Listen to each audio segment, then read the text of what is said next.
pada tahun 2009, 19 Mei 2009, keputusan dibuat oleh Puan Kartika dan juga your husband, Dr. Syed, untuk buat satu produk kesihatan, which is Eskayvie kan. Syarikat pengeluar suplemen kesihatan tempatan Eskayvie Sdn Bhd atau Eskayvie kini melancarkan produk terbaharunya iaitu iKids, khusus bagi menyokong proses perkembangan sel-sel otak si manja bagi membantu pembelajaran mereka.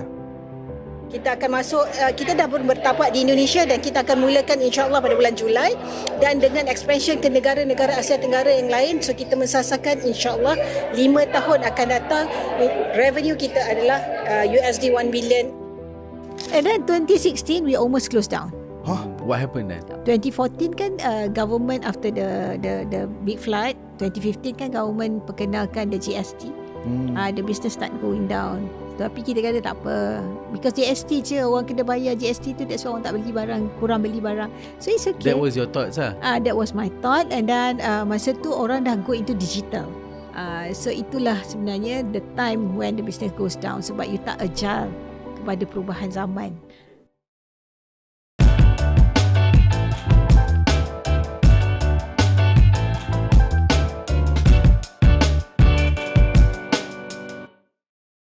Assalamualaikum warahmatullahi wabarakatuh. Nama saya Ashraf Khalid dan bersama saya Ishraq Kamaruddin. Selamat datang ke Apa Cerita Podcast, di mana kita mendengar kisah individu-individu yang berjaya dan menarik untuk dijadikan sebagai teladan dan inspirasi. Okay, Wak. Yes. Today we are back with our founder series. Every time founder series you get excited, right? Yeah, I think everybody knows this personally is one of my favourite series, sebab aku rasa dalam banyak entrepreneur punya life journey ni, dia ada banyak sangat lessons. Dia banyak up down. Dia punya sepak terajang tu best. Yes. And kita pula dalam bidang business juga. Betul. So kita pun founders juga. Correct. So that's why I think this is one of my favourite lah, personal favourite. For me as well. Yeah. Yes. And of course hari ni kita bersama dengan seorang, bagi akulah seorang kakak juga. Sebab aku pernah duduk dalam satu kelas bersama dengan beliau. Yep. Dan beliau ni adalah macam aku punya senior dan someone that I really look up to, and someone that inspired you as well lah, inspired right? us, yeah. And we are also in similar business. So dia menjadi satu model lah untuk kita. Dan juga apa yang aku paling suka, because dia suka juga share dengan kita. Kan, dia tak tengok kita ni sebagai seorang competitor ke apa, tapi tak, dia tengok kita, okay, ni ada anak-anak muda, budak-budak, adik-adik akak, kan, mai sini akak tolong. Macam tu tau. Tidak kedekut ilmu. Tak kedekut ilmu langsung. And I think itu antara benda yang aku paling appreciate lah pasal kita punya guest hari ni kan. Masya Allah. So without further ado, mungkin kita boleh minta Ishraq untuk memperkenalkan siapa guest kita. Alright, boleh. It will be my pleasure. Tapi sebelum itu, kita nak highlight kepada semua viewers luar sana yang mana yang belum lagi subscribe. Do subscribe kepada Apa Cerita. It's free. And also tolonglah kita dalam kita punya perjuangan untuk lebih menginspirasi lagi ramai orang kat luar sana. Dan juga memberi manfaat kepada ramai orang, insyaAllah. And hari ini episod khas dibawakan khas oleh Unify Business. Sign up for the business bundle Mantap and enjoy 300 Mbps broadband, Uni 5G Postpaid 69, a digital marketing solution, and even a free Samsung Galaxy A15 5G smartphone. Whoa. All for only RM9.90 a day. Visit biz.unify.com.my/bbm for more info. Yes, Unify Business, your preferred digital partner for broadband, mobile and digital solutions. Your hardship lightens when our partnership begins. Alright, so bismillahirrahmanirrahim. Today we have another very special founder episode bersama seorang founder yang hebat dalam bidang kesihatan dan nutrisi di Malaysia, macam apa Ashraf cakap tadi. Betul. Beliau telah menceburi pelbagai bidang dalam bisnes.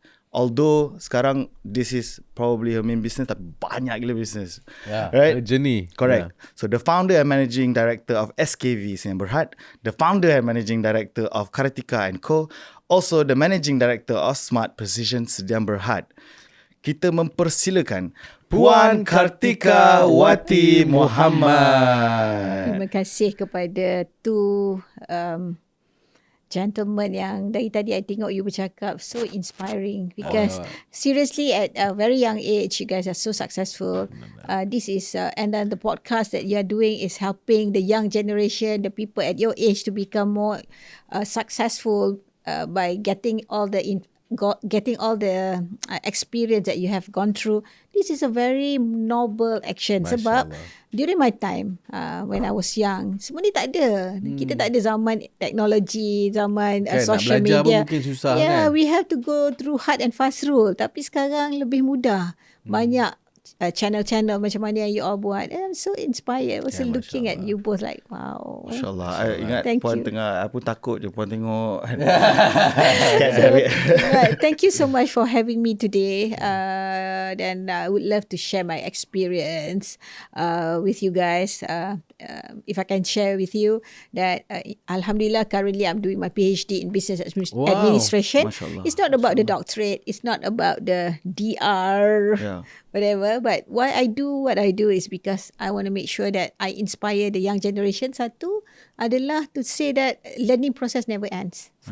You got to continue learning. Macam mana Rasulullah kata, belajarlah sehingga ke negeri China, jauhnya daripada Middle East sampai ke China pun belajarlah. And then that's one. Second is selalu kita dengar pepatah, harimau mati meninggalkan belang, manusia mati meninggalkan nama. But for me, manusia mati meninggalkan ilmu. That's what I want to do. So here I am to share with you guys and to all the listener out there. Kalau ada sedikit ilmu yang pernah I go through, I went through the whole journey of my life, hopefully can help to inspire you guys and also to jadikan itu sebagai ilmu yang you boleh dapat lebih awal. You don't have to go through the journey that I went through. You got it earlier. Betul. So thank you so much Kak for making the time here. And macam cakap tadi awal tadi, kita pernah duduk dalam satu kelas and I tengok juga Akak punya perangai ni ada satu which is perangai yang tak boleh kalah. Even dengan dengan macam even nak duduk pun mesti paling depan. Mesti datang tempat paling awal. Datang paling awal. Kalau kita datang lagi awal pun tak boleh juga. So and so Puan Kartika ni ada satu macam winning mentality yang I tengok sangat kuat. And I think you also ada satu karakter yang kepimpinan yang agak tinggi. Sebab walaupun dalam kelas tu bukanlah kita ada lantik you sebagai ketua ke siapa sebagai ketua ke, tak ada, tapi naturally you are the leader. Sebab the natural ketua kelas. Dia ketua kelas.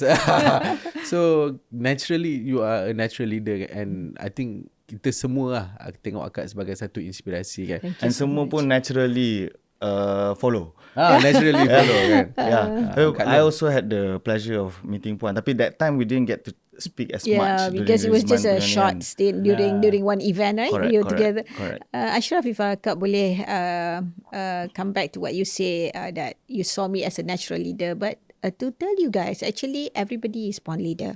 Born leader. Everyone is born leader. If you remember those days, bukan those days. If you remember, kalau you pernah tengok the video how your father's sperm fighting over millions of other sperm to go into your mom's womb and to become the one who survived in the womb. Remember that? Betul. Now you're already a winner and a leader because you lead the way into going into that small world. Millions kita lawan. Millions of other sperm. Faham. We are all natural leader and born winner. And winners. Yeah. Cuma how we become in the real world, how we become leader, it depends on how you shape yourself also, right? Precisely, and what we feed into our mind. The power of the mind. Betul tak? Kalau kita feed the right thing into our mind, that we're going to be the mold of what we want. Tapi kalau kita masukkan benda ke dalam minda kita, benda yang akan be detrimental to ourselves, that's going to be your result. Sebab tu di zaman social media ni sangat kena berhati-hatilah adik-adik semua yang muda-muda ni. What we consume. What you consume mentally Makan ni betul lah satu hal kan. But what you read, what you see, what you hear will really shape your life. So dengarlah podcast daripada Apa Cerita ni banyak-banyak. Masya-Allah. Sebab dia memberi inspirasi dan cerita-cerita yang baik untuk diteladani. Rather than kita nak scroll. Bagi I lagi bagus sebab kita tak payah go through these mistakes. Precisely. You have a lot of stories to share kan. Inspirasi dan teladan sebab kita sebenarnya nak belajar juga daripada orang punya teladan tu, apa pengalaman dia orang, so that we don't have to repeat the same mistake. Precisely. And we can go there even faster. I read this book, How Big Thing Gets Done. It was a nice book. I can't remember who is the author, but he was talking about apa sebenarnya on top of the knowledge whatnot, but what makes a big project a success. Sama juga. Kita ni kan manusia ni is a big project. Kita diri kita ni big project daripada kita muda. Macam you guys still young. This is the biggest project that you should look into and focus on. This is yourself, your big project. And make the project great. Precisely. So how you make the big project become successful is the one knowledge. But benda yang paling penting is pengalaman. Okay, dia bagi example. Untuk you all senang faham. Contoh dia, katakanlah kita nak naik basikal. Kita nak ajar orang naik basikal. We can read all the manuals. Okay. Letak kaki kat pedal. Sebelah tangan kat, dua-dua tangan dekat handle. And then start balancing yourself. How detailed the manual can be, dia tak sama dengan pengalaman jatuh bangun, luka dah naik basikal, dah terjatuh dan you stand up again and try. Pengalaman tu yang membolehkan you naik basikal. It's not about the manual. Manual tu knowledge, betul tak? Betul. You need the knowledge, but you got to experience it. Yep. Then only you get it. Betul tak I cakap? Betul. Boleh tak basikal tu orang first time tak pernah naik basikal dapat manual boleh terus? Betul. Tak, dia mesti jatuh. Dia kena bangun dan dia jatuh balik. Can relate tak in our life? Can relate tak in our business kan? So bila I baca that book, it was so great. So that's why reading is good. That you get the knowledge through reading and at the same time you get the knowledge through the experience of other people. Saya akan ambil buku tu dan masuk dalam saya punya reading list. Yes, you should. It's a nice book. Yes. It's a nice book. Like they say, to learn but not to do is not to learn.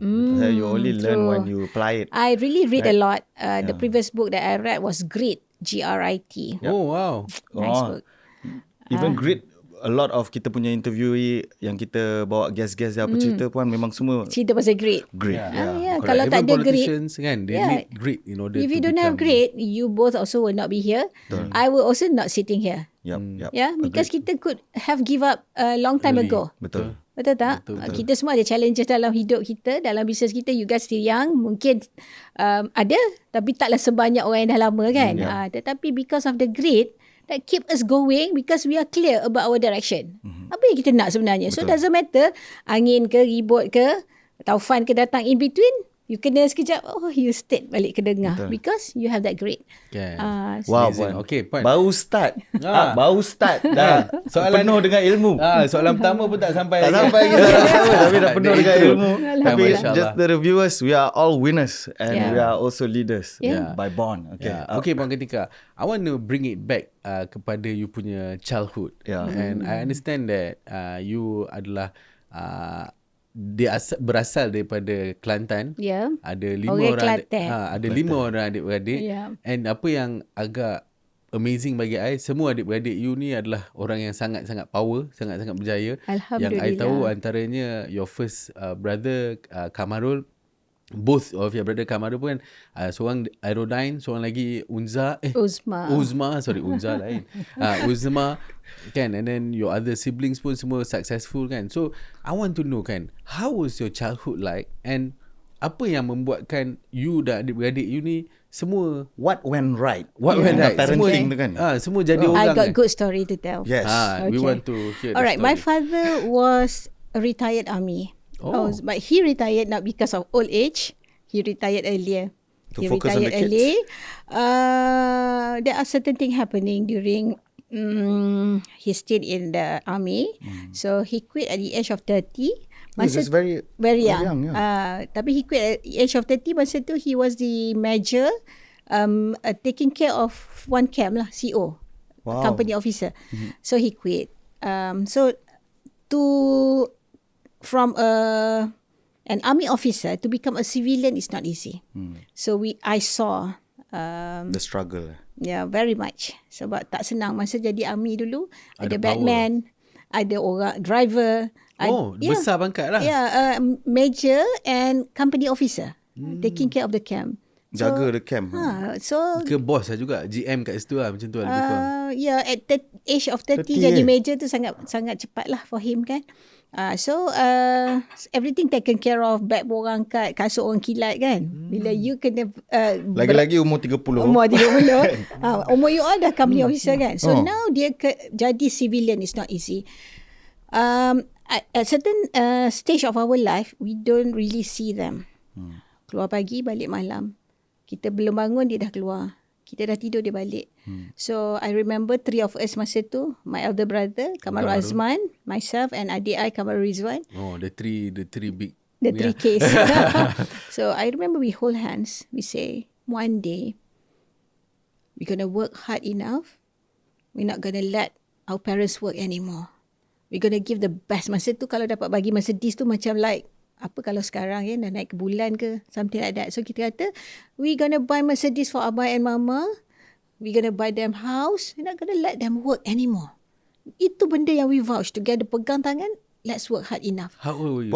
Wah, masa tu kami sekolah rendah. Masya Sekolah Allah. rendah. So Dah Alhamdulillah. boleh fikir macam tu. Alhamdulillah, the 3 of us went to MRSM. MRSM Pengkalan Cepa. That's the place where shaped my life. But we saw their struggles. Sebab tu Alhamdulillah kami ni belajar pandai lah. Sama sekolah Masya rendah. Allah. Semua belajar Semua top Alhamdulillah. Alhamdulillah kita top from the school lah. Dan kami pula diajar oleh my mother untuk bercakap dengan pandai. So kita semua ni adalah johan negeri untuk syarahan, untuk debate, that kind of thing, you know. Wow. So yang coach kita adalah my mom. No, bertiga-tiga ni. Tiga-tiga.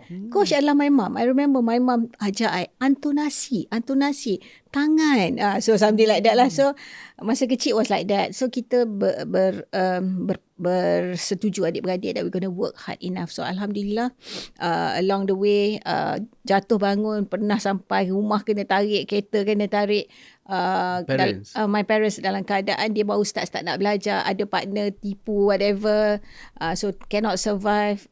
And if you guys want to hear this story, when I was in Form 5, I was in Form 5, the situation was so bad, so I just don't know how to help them. So I remember I asked my mum, Mama ada RM50 tak? So dia kata tak ada. So I cakap, Mama boleh jahit tak? So she said she used to menjahit tapi dia tak ada mesin jahit dan dia dah tak ingat macam nak jahit. But can you find someone to jahit? Dia kata insyaAllah. So I said I need RM50. Nak buat apa? Long story short, they managed to get me RM50. You guys want to know what was the thing that happening that time? I took the RM50. I took a bus daripada Kelantan pergi ke Kuala Lumpur. The bus fare was RM20.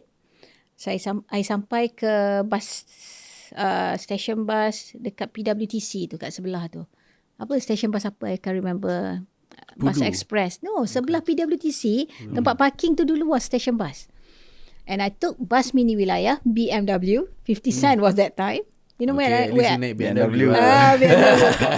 You tahu I pergi mana? I pergi Kamda. Beli kain. Tak. I naik ke atas, tingkat 5. I jumpa, Alhamdulillah I can speak English. Kat rumah ni kita mix sikit. Because my father kan army officer. Walaupun duduk Kelantan kat kampung. Alhamdulillah boleh. So I naik atas, saya tanya, can I see the boss of Kamda? Oh, You nak jumpa bos? Boss of Kamda. So dia tanya siapa? Mr. Kishore. I remember sampai sekarang. So I said yes. Oh, you tak tahu apa Mr. Kishu nama dia? No, I said I want to see the boss of Kamda. Masa tu Kamda je yang ada. Kamda Globe Silk Store. 2 je masa tu. So I went up there. So dia pun panggil Mr. Kishore. So dia tanya I, ni pecah rahsia dengan Mr. Kishore hari ni. So dia tanya, okay, how can I help you? I said, I came from Kelantan. We do cottage industry. We can supply you workmanship, menjahit, at least 200 to 300 pieces a month. Siap dengan embroidery, manik, whatever. So dia pandang I atas bawah. Imagine I was 17. 17 lah. I was 17. Baru habis SPM or? Sekejap, sebelum tu I nak faham konteks. you memang ada ke benda tu? Tak ada. Tak ada pun, memang bantai Tak ada. page je. Sebab I tengok struggle my parents. I tak ada. Ashraf tu dah cakap hari ni keluarlah rahsia dia ni. Allah ilhamkan I untuk tolong ibu bapa masa tu. Masya Allah. So dia kata, dia pun cakaplah bahasa apa, Urdu ke whatever. Dia panggil staff dia. Orang tu datang bawa 5 pieces kain. So dia kata, you take this, come back within a week, siapkan size S, ML, XL, double XL. Dia kata, come back. So I said, okay. I ambil 5 helai baju. I naik balik BMW. Pergi balik dekat bus stand. Tunggu. Naik bas malam balik ke Kelantan. So, dengan baju-baju. dengan kain 5 pieces je. Oh, 5 piece kecil je. Bukan 5 maksudnya 4 meter. 4 meter kali 5 dalam 20 meter je lah. So kena bawa macam tu. Bawa, naik bas, balik-balik Kelantan. Sampai rumah pagi tu, I told my mum, Ma, kita kena siapkan 5 helai baju dalam masa seminggu untuk dihantar balik kepada Kamda. She was surprised like, okay, tak apa, kita cuba. So cari tukang jahit, cari tukang sulam, cari tukang manik. Kat kampung lah semua? I was staying in Kota Baru. Dia bukan kampung sangat lah. So long story short, 6 days we managed to get it done. Kita hantar ke Kamda. So tak apalah. InsyaAllah doa lah. Ada rezeki kita dapat lah. Within 3 days, after we send prototype tadi kepada Kamda, I got a call from Kamda. You hantar, you pergi bas balik? Tak, itu kita hantarkan bas. Lah. Kita hantarkan bas. Kan dulu ada servis hantarkan bas. And then I received call from Kamda. Calling from Kamda. Can you give me your full address? Sebab kita nak hantar kain. So I said, okay, kita dapat business. Dia hantar kain. Okay, wow. You know what? Within a week, 1 trailer sampai ke rumah. Masya Allah. 1 trailer. Ya. 5,000 gulung kain. 5,000 gulung kain. 17 tahun. I dengan my mum like terkedut. What we gonna do? Dia bagi tahu tak, kata dia nak Dia nak hantar kain je. Dia tak cakap banyak mana. So and then we have 4 months to complete it. Okay. Untuk Raya punya campaign masa tu. Katakanlah Raya tu bulan 3. Kan dia kan nak kena jual 2 bulan sebelum, bulan 1, mungkin I dapat kain tu bulan 8 untuk disiapkan untuk dia orang jual untuk Raya for that year. What do you think? Apa yang Puan rasa yang membuatkan diorang percaya? Dan because 1 trailer tu is confident. Dia punya risk tu. Confident. And confident came, kenapa? From masa tu? Because of the burning desire. Nak tolong mak tu. Nak tolong mak bapak. Macam you don't have choice. Success is the only choice you have that time. You faham tak? Faham. So, long story short, we managed to deliver to Kamda within time. Nanti bulan 1 macam tu. And continuous lah few years. And do you remember masa tu berapa you dapat on that project? I can't remember. Tapi quite a lot lah. Berjaya untuk merubah. At that time, it really helped my family. Stepping stone So lah. itu menjadi business family you lah? For many years. Yep, for many years. Wow, and Puan yang initiate, yang startkan. Yeah. Kan, tapi it's amazing how number 1, Allah ilhamkan benda tu kat you. Betul. And number 2, how Allah gerakkan hati Mr. Untuk berfikir. Betul. Tak, gerakkan hati Mr. apa nama dia? Vishnu. Kishu. Mr. Kishu ni Untuk bagi dah benda tu percaya you. kat budak umur 17 tahun kan. Yeah. So I think that is something yang miracle yang mungkin macam kalau kita fikir pasal logik akal, mungkin kita rasa macam tak logik. Okay. That's why bagi I penting dalam entrepreneur ni, jangan kita fikir je, kita buat. Because itu bila kita satu. buat, benda tu akan ada chance untuk jadi. Kedua hikmah dia adalah bila you nak tolong mak ayah. Itulah Allah pemudahkan buka jalan. So nak cerita bisnes ni, it is in the blood lah. My father, my mother, my grandfather. Tapi nak cerita ni, I berniaga bukan 17 je. I berniaga umur darjah 2, darjah 3 I dah start berniaga. Di kala anak-anak muda, budak-budak lain ni pergi sekolah main netball, main main guli ke whatever zaman sekolah. I balik sekolah, I don't have time for that. You know what I did? I pergi kedai beli keledek. Ubi keledek, potong-potong, I buat cakar ayam. Tahu kan cakar ayam tu? Senang sangat goreng ubi, dah nak masak, masukkan gula Melaka, dia melekat lah dia. Masuk dalam plastik, seal dengan gam. Bukan dia, tak ada gam masa tu ya, api lilin. Api lilin bawa pergi jual kat sekolah. Masa I dah jam 4. Siap seal lagi Seal macam mana tak seal kan? Bosok plastik kena seal lah kalau tidak tumpah. Semut, whatever kan. Masa I dah jam 4, my parents ni kan bisnes dia macam-macam lah selepas berhenti daripada askar. So dia buatlah kilang keropok kecil-kecilan lah. Nak kata kecil pun besar juga. So keropok ni dia buat keropok macam tu. So dia guna mesin potong. Ujung dan hujung ni ada balance kan. So apa I buat? I pergi jual. Masa zaman dulu kati lah, bukan kilo. Sekati pergi jual. Nak beli kepok lekor, nak beli kepala. Kita panggil kepala kepok. So dia potong sendiri lah nanti. Dia potong lah untuk goreng makan macam kepok lekor kita sekarang. Tapi shape dia bulat macam tu, dia potong. So and then bila kepok tu dah dijemur, ada yang patah. So I goreng yang patah tu, I masuk dalam plastik juga, seal, letak dalam dawai. You know dawai jemur baju tu. Dawai tu buat macam U shape, you cucuk. Jadilah satu kelompok of keropok. I letak kat basikal I, pergi hantar kat kedai kopi. Consignment. Untuk itu Kan jadi makanan you tahu tak kedai kopi, kan orang duduk minum kopi, ada keropok yang duk gantung tu, tarik-tarik. Oh, kopok macam tu jadi. Kopok yang dah goreng. So nak ceritanya masa I dah jenam, I nak masuk MRSM, I overheard my parents talking. Tak cukup duit ni nak cat rumah dengan nak buat pintu belakang. I remember that. So I pun, aku duit ada yang aku duk berniaga ni. So I pergi buka bag tu balik, I check ada RM700. Wow. Back then, 1983. Oh. Kira kaya lah kan. Sangat banyak lah masa tu. Budak Banyak 12 years old. Mungkin hari ni punya value mungkin 3,000, 4,000 lah kot. No, cannot be. You imagine. 10,000 kot. That was like 40 over years back. Sampai my mother boleh gunalah duit tu untuk buat cat satu rumah. Nak ceritanya the value of RM700 back then. Sebab I dah nak masuk MRSM, I bagi kat dia orang. So the journey berniaga ni daripada sekolah rendah, duduk kat MRSM, sekolah menengah, throughout. Jadi idea tu selalu ada apa nak buat. Tapi mana datang Puan? Macam that mind tu kau kan. daripada tengok keluarga Puan, your parents, or you nampak somebody, or mana datang idea tu? Satu, tengok my parents, tengok my family lah, my grandfather, whatever. Yang kedua, I mengidolakan that time was Tan Sri Syed Muhtar Al-Bukhari. So selalu baca surat khabar. Kalau my dad beli surat khabar, I mesti tunggu sebelah dia. Tak sabar nak suruh dia letak. Bila dia letak, I akan baca story kat bahagian tengah tu. Bahagian business. National tu ada business. Sebab I so inspired because cerita-cerita dia lah macam mana dia start daripada SPM holder, dia tak sambung, dia nak buat business, dia tolong mak ayah dia. So that was my inspiration. Number 3, I tak suka, I hate being... Wasting time. No, I hate kesusahan. Saya tak suka susah. Tak susah. Saya benci sebab I pernah rasa dihina. Walaupun orang tak hina, kita sendiri, psychologically bila kita tak ada, kita rasa dihina. Masa tu bila my father berhenti askar, my auntie, my uncle dia kerja. So bila kita berkumpul adik-beradik, my parents, so kita yang rasa terhina. Tak ada duit. Padahal tak ada siapa pun hina. So I benci sebab itu I berniaga. I kata aku nak duit. So that's why masa sekolah rendah, bila I berniaga jual keropok, jual cakar ayam, I tak makan breakfast pagi kat sekolah beratur dengan pelajar-pelajar lain.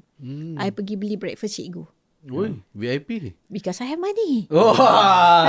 Kalau dulu budak-budak spend 20 cents, 30 cents that time, RM3, RM5 dah boleh I spend. beli yang RM1.50. Because I kata kenapa kita tak nak berusaha when we were given the same opportunity by Allah Subhanahu Wa Taala. Tadi kita dah lahir as a winner. We already born leader. Buatlah.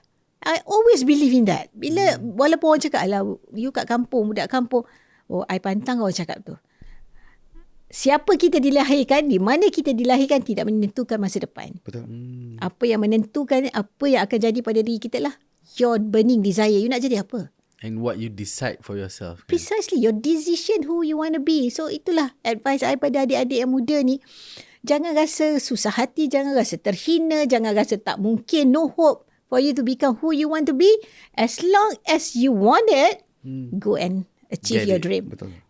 Go and catch your dream. Grab it. Tak ada siapa akan bagi kat kita. Nobody Grab it gonna by the stop horn. you. Nobody gonna stop you. Just do it. Yes. Kita kena jadi kita punya number one cheerleader lah. Precisely. Right? Tak boleh hina diri kita sendiri. Macam mana Puan mention at a young age rasa macam tu. Tapi I think Puan develop after a while. I'm pretty sure sekarang Puan you as a cheerleader for yourself. Because inside your mindset very strong. You are right. Dulu lah, those days. Kita cerita sikit apa dalam kepala otak sebenarnya. Okay, dulu I always kalau kata sekarang kita bercerita pasal anxiety, depression. Itu kenapa? Orang dengar that little voice kan yang always tell you about tak payahlah buat, suami you macam ni, kakak you macam tu, mak you macam tu, kawan you macam tu. Every day that little voice, the thoughts that come to your mind 60,000 times a day. 60,000? For a normal human being, you're gonna have cetusan pemikiran 60,000 kali sehari. Kalau you overthinking, you're gonna go up to 100,000. Wow. Dulu, I used to have that. And I rasa I pun mungkin lah zaman-zaman kerja dulu, mungkin ada juga that kind of anxiety, thoughts. Depression. Tetapi masa tu, nobody talk about it. It's about how you manage it alone. Tahan kan? je lah. Tahan. Bukan tahan. Sometimes, bila benda tu tak jadi something yang being talk about, benda jadi public, actually benda tu just a normal thing. It's a normal thing. Kan they say when you focus, you gotta expand. Tapi sekarang because everybody talk about depression, everybody so talk stress. Jadi fokus, jadi big thing. Padahal dulu biasa je, we have to go through life kan. Alright, so but I think 2016 when I started become a student again with Datuk Ira, so we were taught to ignore that little voice. And then you know what I did? Biar awak hidup ke whatever. I nak share dengan you my technique. You nak tak? Nak. Seriously, this technique really works. I always talk to myself and shouted at that little voice. You shout balik kat dia? Shout at that little voice. Every time dia datang, you know what I did? I said, get out. In your mind? Tak, I say it out loud. Say it out loud. Get out. Orang sebelah tak tengok you macam... Ada. Ni nak cerita dia. Dekat office, sampai my staff yang dah lama dengan I, dia pernah datang jumpa I. Dia tengok I senyum sorang-sorang. Dia tengok I bercakap like, get out. I say get out. But it really works. So dia tanya I, are you okay Puan? I saw you. Cakap sorang-sorang. But I said, I'm in my therapy. Because I want to make sure I win over this thing.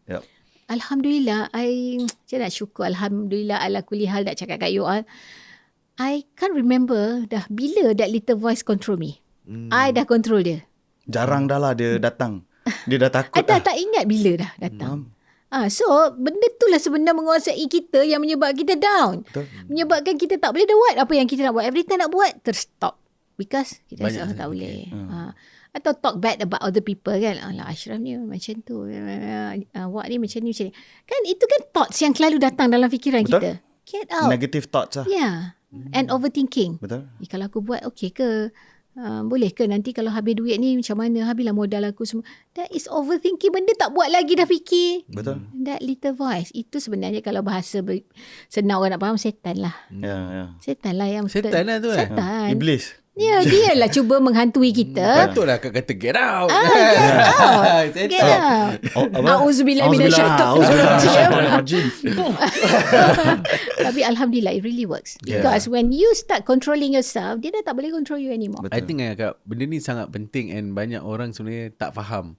Banyak orang ingatkan macam, alah benda dah aku terfikir nak buat macam mana. Tapi sebenarnya orang tak tahu yang sebenarnya our mind is the only thing yang sebenarnya kita boleh control. Kita boleh control. So kita boleh ubah apa yang kita fikir tu. Betul. And focus on the right things. Dan kena ingat, Allah itu mengikut sangkaan hambanya. Maka hendaklah hambanya bersangka dengan apa yang dia ingin. So kalau kita duk fikir benda yang tak nak, even though kita kata, aku tak nak lah jadi miskin. Tapi itulah yang fikir. Tak nak kan. Tak nak miskin. Dia bukan tak ambil tak nak tu. Dia ambil yang miskin tu. Betul. So you always have to be positive lah. Aku nak jadi kaya. Aku nak berjaya. Aku nak menjadi insan bermanfaat. Aku nak memberi tanpa berkira. Betul. Nak bersedekah dengan banyak. Nak membahagiakan orang yang tersayang. Start it from now everyone. Semua positif. Okay, young guys, start from now. Hari-hari mantra you tu lah. Jangan cakap tak nak. Jangan tak nak, jangan tak boleh. Always talk to yourself. Kalau orang lain boleh berjaya, aku pun mesti berjaya. Aku juga nak membahagiakan mak ayah, nak membahagiakan isteri, suami, nak jadi orang yang boleh menginspirasikan orang lain. Always mantrakan tu pada diri you. Saya yakin soon or soonest Allah will award that to you. InsyaAllah. InsyaAllah. Okay, just nak add another perspective kan. I remember last time when I was younger, ada diorang cerita kat I pasal the no smoking punya campaign. So this no smoking punya campaign, after the no smoking campaign, Dia more lagi people ramai start orang. smoking. That's the thing. What Actually, diorang pandai tau. Diorang sebenarnya, the tobacco company, I don't know lah, this They are allegation fun. lah, these allegations lah. The tobacco company yang spend on this campaign so that more people talk about smoking. And then no smoking tu orang tak nampak, orang nampak smoking. What you think, what you see, what you say will expand. Dia tak nampak dah no smoking, dia nampak smoking. Yeah. Betul. Daripada That's orang how tak ingat. our mind work and how subconscious mind Betul works. cakap, Kan? subconscious mind kita tak tahu perbezaan whether it's No, what is what. no or yes. Betul. So dia ambil apa benda tu Apa je. the verb tu. The verb of smoking, lazy. Walaupun you say I don't want to be lazy, but lazy. Just say I want to be Productive. Use the correct word to yourself. Always monitor what you say, what you think. Then insyaAllah it's going to be better. I always say to my team juga Puan, macam all these words like malas, penat, Itu sangat mahal, semua ni delete je daripada kita punya vocabulary and dictionary. have a transition in your life. Sebab dia bukan benda yang kita boleh buat immediately. Kita kena buat immediately, tetapi dia ni kan melibatkan habit. Kan kita dah lama hidup 30 tahun, 50 tahun. Kan sebab benda tu dah imprint in our mind, selalu bercakap benda yang kita tak nak. Betul. But trust me, semua benda boleh berubah. Betul. Tetapi give yourself ample time. Jangan beat yourself pula. Oh, kenapa tak boleh lagi ni? I tried my best, masih lagi negatif. Always get back on track. Every time you distract, get back on track. And I think susah untuk, dia macam ni tau. Dia macam rumput tau. Dia kena sentiasa kita potong. Sebab kalau tak, disiram. Kalau yang tidak negatif tu akan datang. Tumbuh balik. Dia tumbuh balik. Yang benda-benda yang tak nak tu, dia tumbuh balik. Sehinggalah your brain ni atau your mind ni jangan jadi sangat kuat. Dan susah dah lalang nak masuk. Sebab dia dah kuat sangat. So give yourself a bit of time. And that's why I think it's also important to read. That's why it's always important to watch things that to listen, to see, to say something positive. Macam apa akak cakap kat awal tadi kan. Sebab benda tu last kali akan masuk kepada kita punya subconscious mind. And juga akan menjadikan satu action untuk kita. How we act lepas tu kan. Precisely. Daripada kita duduk tengok gossips, whatever. Might as well tengok apa cerita. Betul. Kan? Dengar tu. Might as well tengok apa cerita daripada kita duk spend time looking at something that melalaikan kita ke whatever, ataupun bagi kita negative impact. Yang selalu keluarkan dekat social media. Ada juga cakap tak boleh berjaya sebab macam ni. Hanya orang yang macam ni boleh berjaya. Je boleh berjaya. Orang berjaya. Sebab tu I ni kan, kalau nak cerita kat adik-adik, dah 10 tahun kot I tak baca surat khabar. Sebab sometimes negatif ni. Kadang bukan surat khabar yang selalu menulis benda-benda yang depan dia tu menarik orang tengok, baca, tetapi sebenarnya kat dalam tu cerita orang bapa rogol anak, anak tikam ibu. Itu semua cerita yang menyebabkan masyarakat ada idea untuk buat. You faham tak? Sebab tu I memang fighter for that don't report it. Sebab benda tu kecil je. Yang berlaku tu satu daripada mungkin 30 juta rakyat Malaysia. Tapi bila di-highlight, what you focus will expand. So tak, I kalau cerita macam tu, sama ada kat social media ke kat mana, I akan skip je. I don't want to hear. I don't want to see. Sebab dia akan control your mind lah. Dia akan merosakkan otak I. Merosotkan. So might as well don't. Tengok je success story. Hal-hal cerita agama, cerita yang boleh menyebabkan you rasa motivated, inspired. But I believe betul-betul yang about kita apa kita cakap to ourselves and all this is very ni. I want to share I punya daily mantra dengan abang boleh. Please. I want to learn from you too. I want to learn from you too. Dengan kita semua. Yeah. I found it on Instagram. Tapi macam Puan cakap, Instagram I filter out everything. I put all the macam inspiring punya content je. So I found this one, bukan I punya, orang share, tapi I do it now daily, which is I am happy and grateful that I am Allah's highest form of creation. There never has been and there never will be another person that will equal me. I love my life. I am control of my life because I am control of me. Whatever happens outside of me has no bearing of who I am. So that's the daily mantra. That's your daily mantra. Yeah, my daily mantra. Apa dulu kita belajar tu nama Kak? We did that. Kita dah ada audio tu. Apa nama? Can't remember. Something that we have to listen daily, and then we have to say it out loud. Like I'm a very successful. Money come to me easily. Yes. Things This kind of like stuff, that. right? We have to. That's a good mantra. I mean, I love hearing what you say. Yep. Just wanted And to share. that's a good way to set Tune. your subconscious mind. For the day also. Yeah, you become so motivated in the morning. Bangun rasa macam wow. And I think since kita tengah bercakap pasal benda ni kan, I think the self-image is very important. Who we think we are. So in order for us to think kita ni bagus apa semua, bukanlah kita nak angkat diri kita, tapi kita kena ada a self-image yang okay, this is who I want to be kan. Ashraf tahu tak tu datang dari mana? Dari dalam. Dari dalam keyakinan, confident tu will come from outside. You pakailah barang mahal, you pakailah pakaian yang cantik ke whatever. Tetapi kalau dalaman you tak bagus, you negative atau you tak confident dengan apa yang you buat ataupun you buat kerana nak tipu orang, that confident will not be seen truthfully, because kita ni manusia ni dilahirkan, kita ni made up of atom-atom yang bergetaran. So bila atom bergetaran, dia ada apa? Dia ada frekuensi.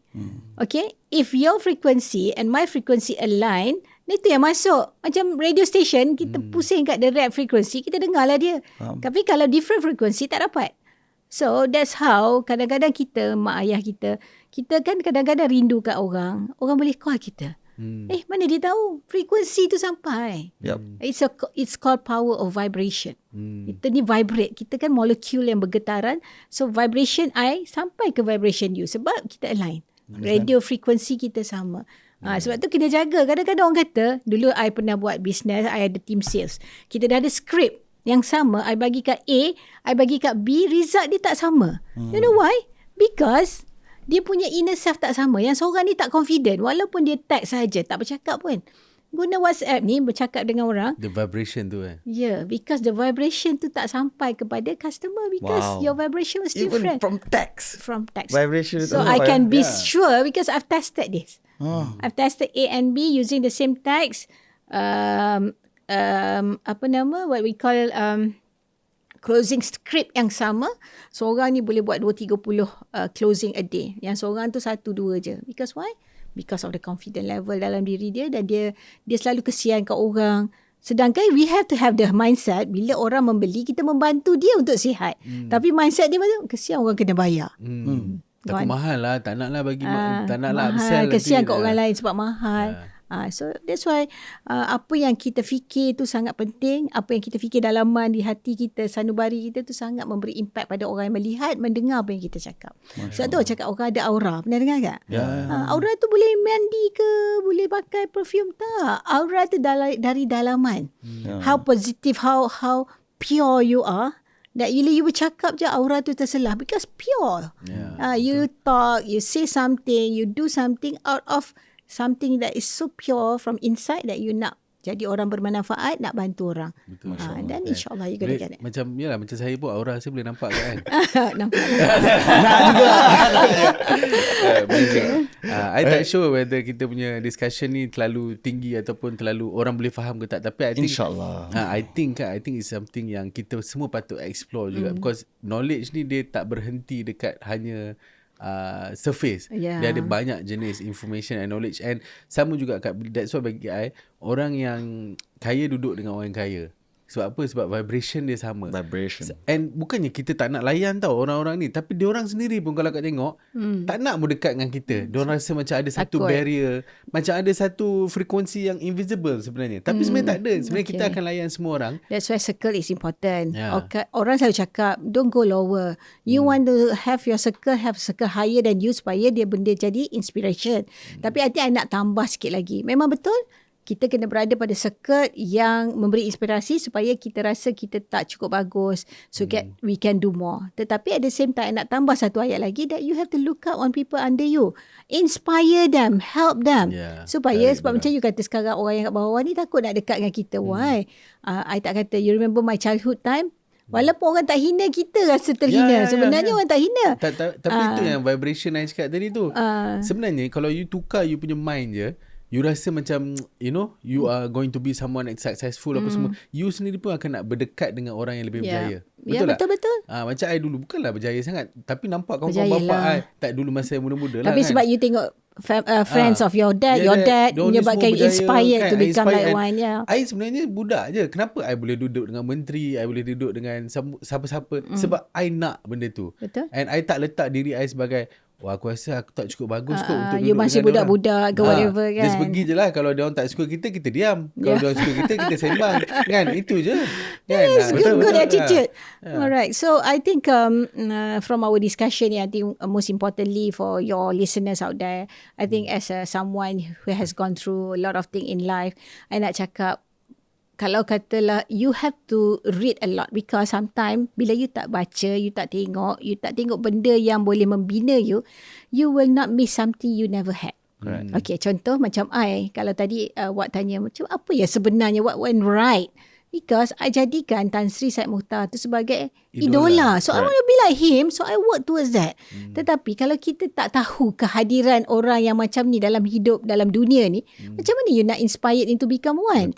So banyakkanlah membaca, carilah cerita-cerita inspirasi supaya you boleh jadikan orang itu sebagai idola untuk you mencapai sama atau lebih baik daripada tu.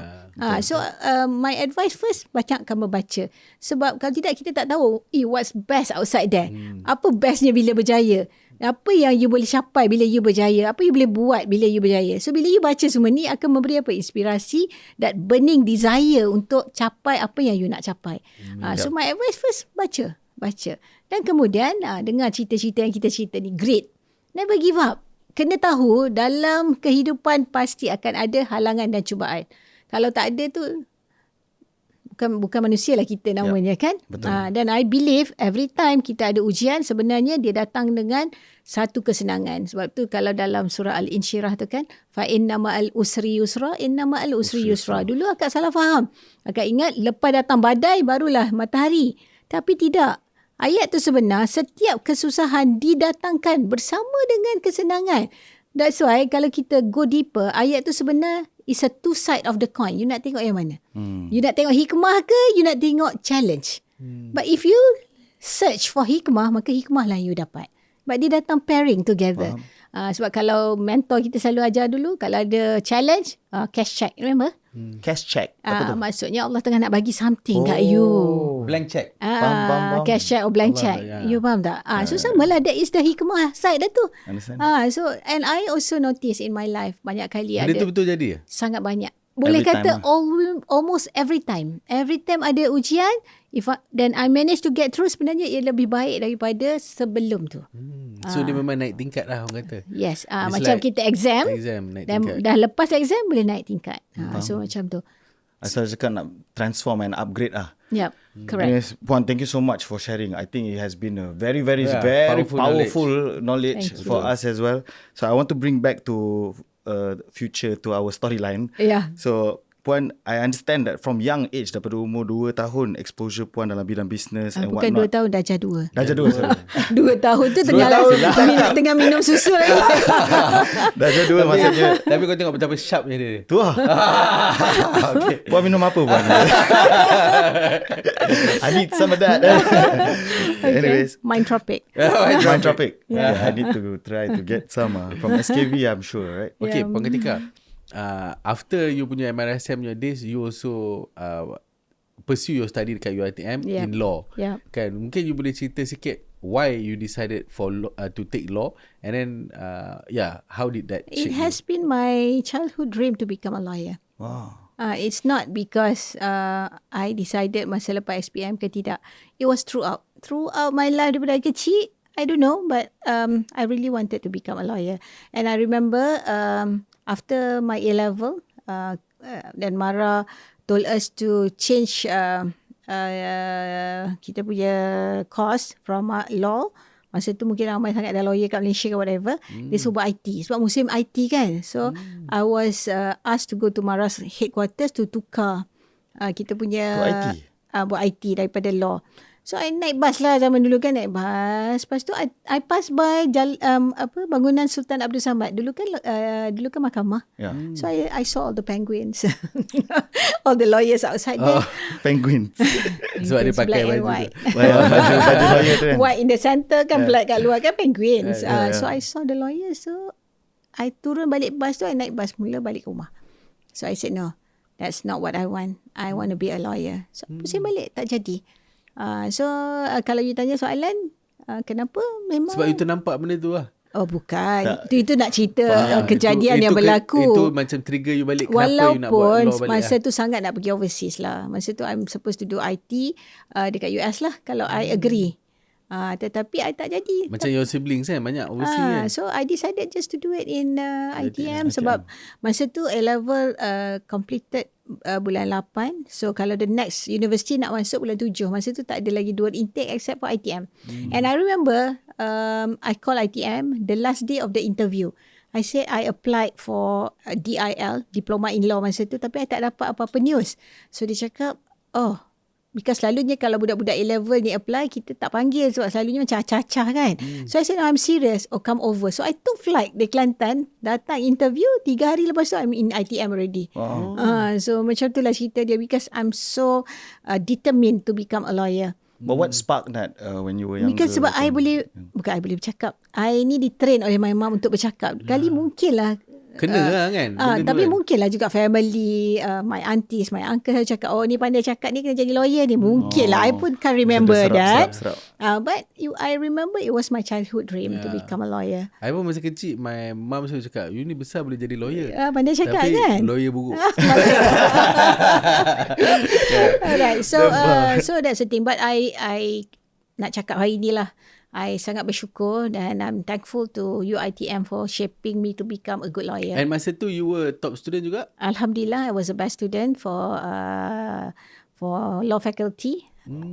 Sebab I suka. I memang suka law. Sebab tu walaupun I dah buat bisnes macam-macam, my law firm remain. Because every time I kena go through, memang I tak sempat dah nak buat sekarang, but every time I go through document, I remember those days where I stay up at night reading all the document.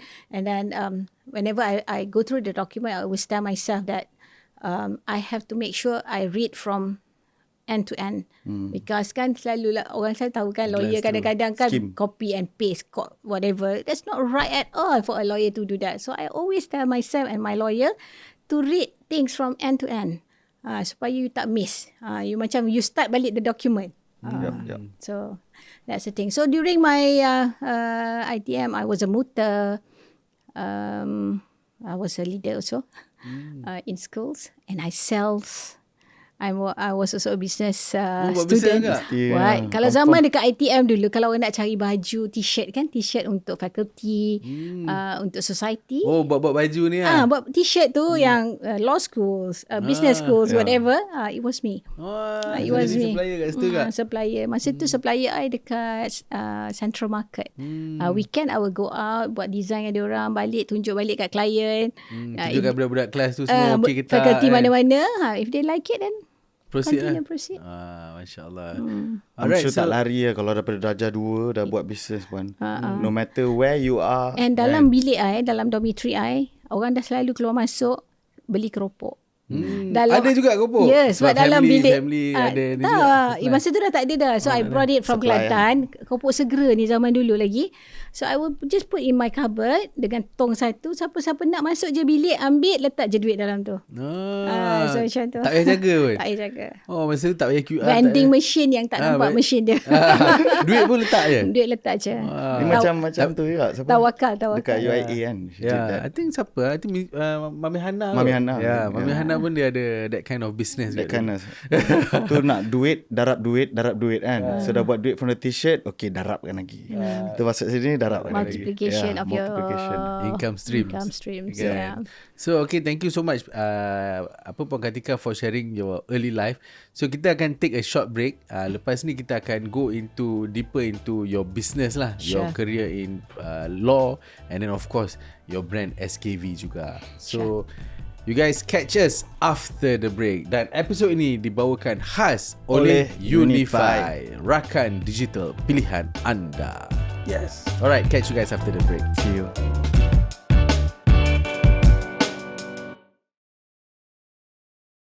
Alright, welcome back to Apa Cerita. Welcome back. Kita dah mendengar sikit sebanyak tentang Puan Kartika punya childhood story, dan juga sebenarnya banyak sangat ilmu yang kita dapat daripada the first half of the session. So thank you so much for that. Ilmu boleh pakai terus. Kan? Applied yang boleh apply terus kan.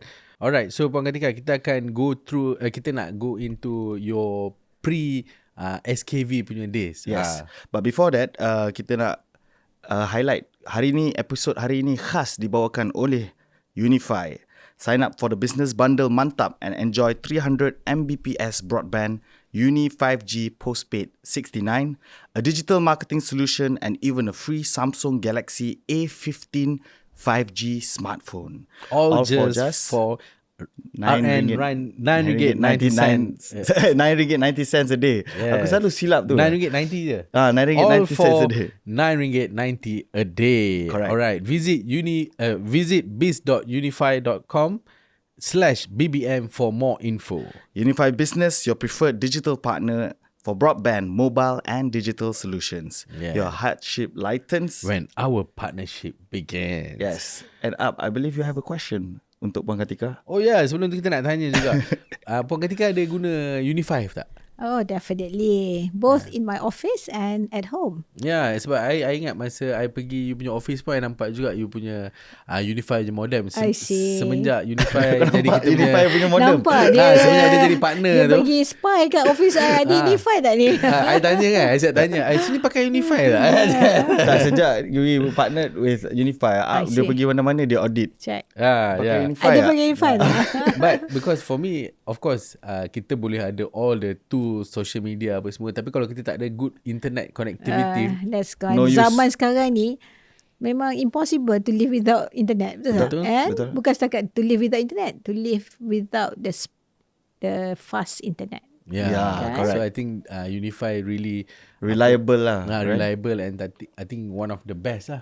Correct. Kan, especially for business, untuk kita guna One of the Unify best, business. if not the best. Yeah, probably the best. Best of the Probably best the of the best. Best of the best. Yeah.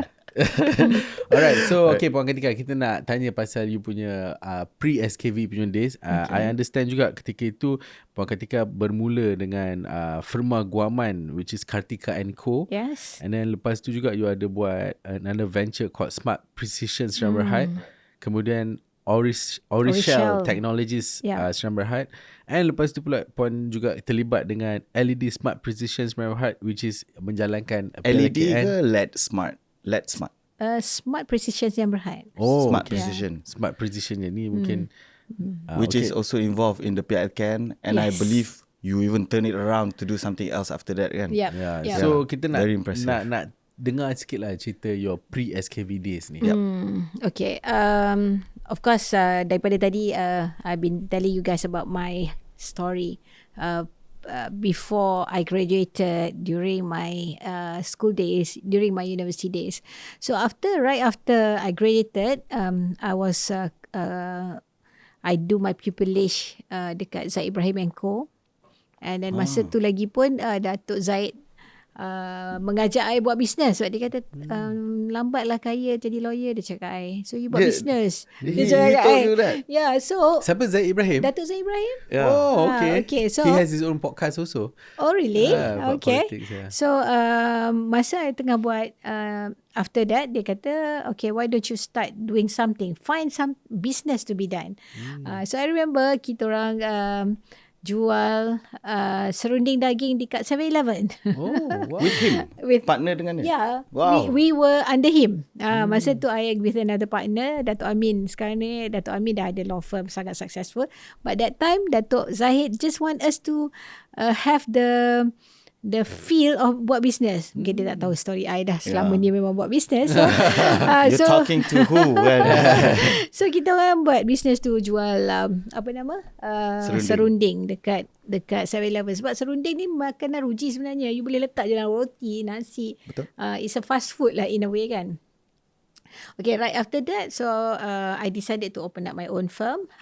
So that's where Kartika & Co starts in 1994. Oh, I was 2 years old. I was just born. 94. Yeah. Okay, so my firm is almost 30. Oh, sorry silap. Saya start bekerja 94. My firm starts at 1998. My law firm. Baru nak cakap tahun yang mulia. So 1998. So it has been 26 years until now. Wow. I started in Kota Baru. I start my branch in Kuala Lumpur. Now still there in Jalan Pinang, UOA Jalan Pinang. Yeah. And my third branch is in Laman Sri Business Park, Shah Alam. Oh, but do you still take cases and stuff, or it's Definitely, more because I still have that firm running, but it's handled by my partner. Yeah. Interesting. Okay. Then I always believe everybody can be able to do whatever they want to do in life. So while being a lawyer, I start diversifying my business. That's where I am involved with contract negotiations with the government and whatnot. And Alhamdulillah, in 2003, I managed to secure PLKN project. Yep. But it was so unfortunate. It was such a good project that I always get feedback yang sangat best. My camp tu dekat Kelantan, dekat dengan border Thailand, dekat Pasir Mas. So every time I pergi rantau panjang, pakai pakaian PLKN, ada PLKN punya lambang tu, mesti akan ada orang tegur, bagus. Dia kata, anak saya masuk situ. Dia kata, dulu tak degil, tak dengar cakap. Dia kata, lepas masuk, okay, macam hormat ibu bapa. Lepas tu dulu solat selalu tinggal. Masuk PLKN solat. Saya kata wow. Masya Allah. Masya Allah. Lepas ada perubahan yang sangat positif banyak. But kita pun faham polisi kerajaan pada tahun 2014 kerana banjir besar and government need fund. So we were put on hold for quite some time. Lepas tu kita buat PLKN 2.0. Kita tukar syllabus. But it survived only few years. After 2000, I think kita reinstate balik tahun 2014 kita stop, 15 kita buat PLKN 2.0. I think just after 2 years it was closed totally. But do you know that PLKN is coming back? Coming back. But it's going to be different kind of thing. It's 45 days instead of 3 months. 90 days, and then it will be managed in the army camp, something like that. Universities kan. Yep. So it was a struggle to me because I have quite number of staff masa tu. Overhead kita pun tinggi, tapi Alhamdulillah over many years without proper contract, tak ada satu pun staff yang diberhentikan. Wow.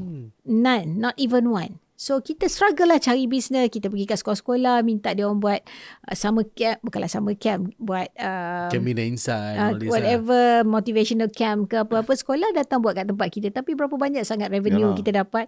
It's not a stable stream of revenue kan.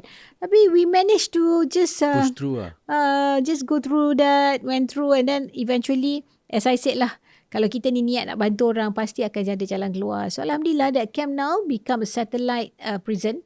Yep. Satellite prison? Satellite prison. Oh, wow. Instead of dulu, kita ada 3 kali je setahun untuk operation of National Service Camp. Dia buat 3 bulan, 3 bulan, 3 bulan. But now throughout the year, every day. Wow. And every day ada 500 inmates. I'm not proud to have too many inmates. But that's the issue in Kelantan. Overflow of inmates. So every day kita memang kena cater for that kind of numbers. What your company run and everything? Yes. We own the camp, and then we run the facilities lah on behalf. Tapi operation is the police taking care of the inmates is penjara lah, jabatan penjara. But kita sediakan makan, kita sediakan tempat tinggal, then all other facilities. So daily 500 inmates minimum. Kelantan melimpah tak cukup. Berapa tempat tu muat sebenarnya? If kawasan kita besar 30 ekar, kalau ada keperluan kita kena bina lah macam tu. Tapi for now with the 16 dormitory that I have, enough to cater untuk 500 orang. Understand. Aku better. Wah, jangan macam kacau-kacau. Puan Kartika lebih-lebih. Campak kau dalam masuk cakap dengan pegawai penjara, kau masukkan dia jap. Betul kan? Kalau tak aku tak bagi next month. But it was a struggle lah during that time. Macam mana nak survive dengan keadaan ekonomi that time kan. Ketika Engkau But pun hikmah dia datang lah lepas tu kan. kan nampak tak? Something even better. Nampak dah susah tapi dulu senang. 3 kali sebulan, 3 kali setahun. Okay lah, the contract was good. Lepas tu struggle yang teruk. Tapi setelah tu Allah datangkan kebaikan. Tapi kena sabarlah dalam proses untuk kejayaan. Yep. You only lose or fail when you stop playing the game or you give up lah. Great. Puan didn't Come give back up. to great. Yes. Yeah. Great. Correct. Okay, Puan Kartika, kita nak beralih ke Eskayvie. I think this is the brand that I got to know you from also. Correct. I sebelum tu tak tahu pun you buat law apa semua ni. Tapi of course lepas berkenal tu I tahu Puan Kartika ada law firm apa semua, and ada banyak bisnes lain juga. But I want to ask you kan, pada tahun 2009, 19 Mei 2009, which is my daughter's birthday, tapi 2019. Keputusan dibuat oleh Puan Kartika dan juga your husband, Dr. Syed, untuk buat satu produk kesihatan, which is Eskayvie kan. So kenapa you started Eskayvie ni, and how did that idea came about? Okay, if you see my business sebelum ni, daripada I kecil sampailah my law firm, kemudian Smart Precision, kemudian Orisha, is all business yang I memang faham sangat tentang the business. B2B lah. Ya, sebab I buat business daripada kecil, faham sangat lah nak buat kuih-kuih ke, nak jual apa yang I jual, buat baju, jual keropok, whatever tu memang benda yang bahasa di makanan I. Law firm, definitely as a lawyer. Makanan I juga. Kemudian contract negotiation as a lawyer and someone who can who have alhamdulillah the ability to negotiate whatever. That's my forte. Eskayvie, macam mana ni produk kesihatan? That's not at all something that I ever have in my mind. Tetapi kita ni hanya mampu merancang, Allah menentukan, betul tak? My husband is a doctor. And sangat passionate terhadap kesihatan. Doktor tu lagi lah bro. Dia umur 50 lebih juga kot. Almost 60. Almost 60. Rambut hitam lagi. Tahu. I met him dekat Rizman. So macam tu. Dia sangat passionate about health. And dia sangat passionate untuk formulate something yang boleh bantu orang. So dulu I pun bukanlah a big user of supplement. I was never. Until he doctrinate my mind into believing kita ni macam pokok. Pokok, memang Allah ciptakan pokok tu, pokok dia boleh hidup je. Tapi cuba you ambil pokok yang sama, you tumbuhkan dia secara natural dengan pokok yang dibaja dan disiram dengan baik. Pasti pokok yang dibaja dan disiram ni akan tumbuh dengan lebih baik. So itulah analogi yang sama untuk diri kita. So why Eskayvie? Initially it was for him. Masa tu dia ada bisnes lain sebelum ni, but he was struggling with the partnership whatever. So I said, why don't you sell your shares? Let's set up another company. That time I tak ada interest langsung tentang Eskayvie because I am a person that is so introvert. I don't like people. Oh really? I don't like people. Masa dulu sebab kerja I as a lawyer pun document. If I go and meet pun, I bukan meet ramai orang. I pergi jumpa banker, pergi jumpa minister, I pergi jumpa head of department, things like that. It's a one-to-one thing. That's my forte kan. Tadi I cakap negotiation. Macam mana 17 tahun I boleh pergi jumpa Kishu Kamda untuk dapatkan kain yang sebegitu banyak. That's my strength. That's my strength. Tapi bila buat Eskayvie ni melibatkan orang ramai. It's talkies agent yang beribu-ribu nak kena bercakap depan orang. 80,000 right? Sekarang 80. But those days taklah sampai 80. But every time kita ada event, it was like 1,000 orang. Nak kena naik stage bercakap. And benda yang paling I tak suka masa tu adalah bila kita set up Eskayvie, Dr. Syed came from another company yang orang dah kenal dia. Datanglah semua magazine, surat khabar, nak interview, ambil gambar kat rumah sampai ke bilik tidur. I said, this is encroachment of my rights because I'm introvert, you remember? So I don't like this business. Why people have to come to our house all the time, setting all the lights, everything, ambil gambar anak-anak. Yalah kan dia nak ambil gambar bilik tidur. Kan nak masuk magazine cantik tak bilik tidur you, whatever kan. So dia macam Colchester zaman dulu lah. Faham. Kan zaman dulu. Sekarang ni kurang dah sikit kan. Sekarang ni dia orang pakai social media je. So I don't like this business. I tak suka jumpa orang. But I still manage the company in terms of financial and also the back end lah. Marketing semua I tak involve.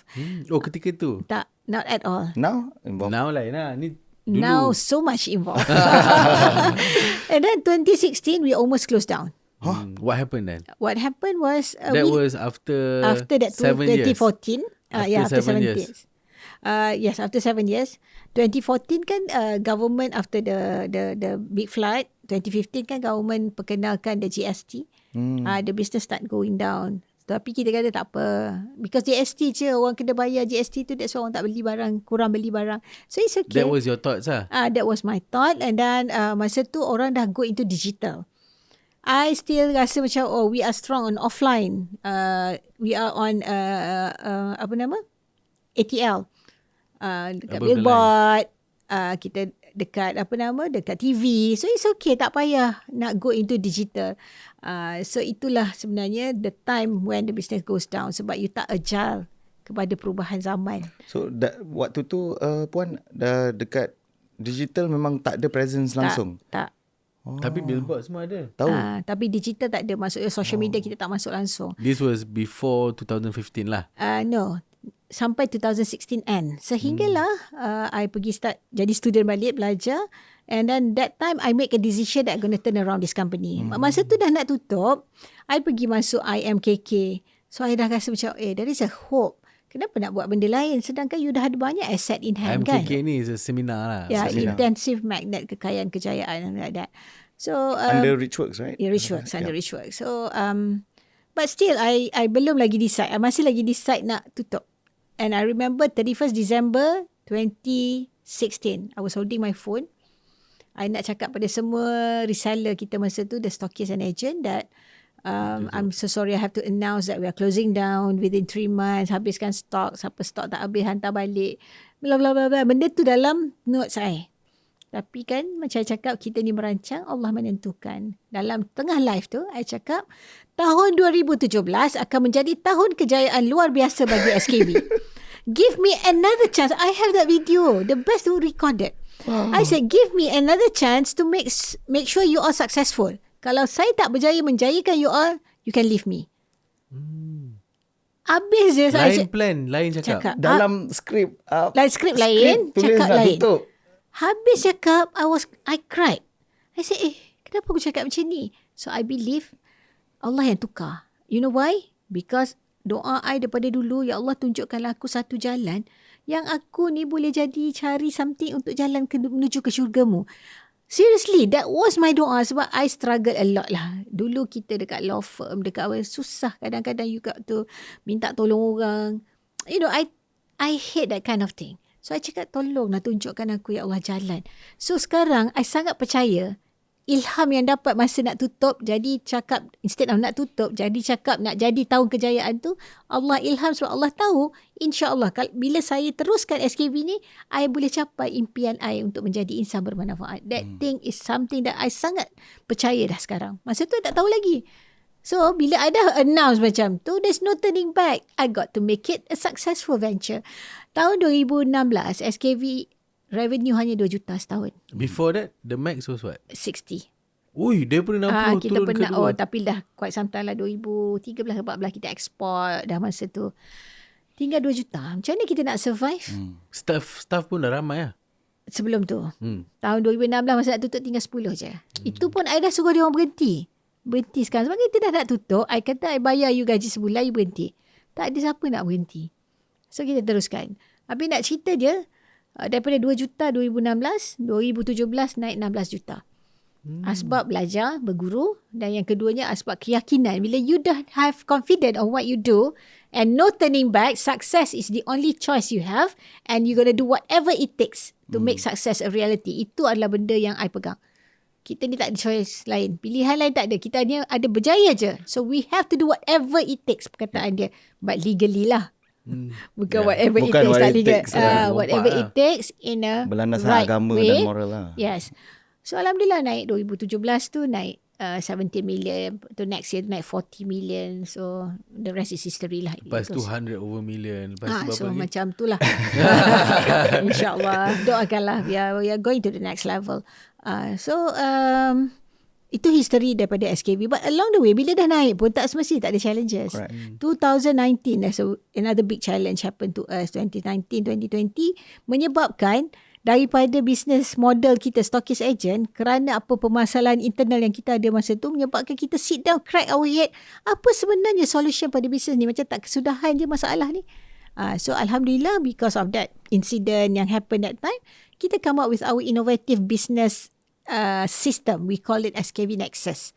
Yang membantu sekarang lah 80,000 resellers dan dah keluarkan quite number of millionaires in our organisation. Oh, Masya Allah. Dan melahirkan pula jutawan lain. Ya, melahirkan jutawan-jutawan lain. So this Nexus, Puan, is like a system untuk nak manage all the stockists? Yes. And the best part is we are solving other people's problem.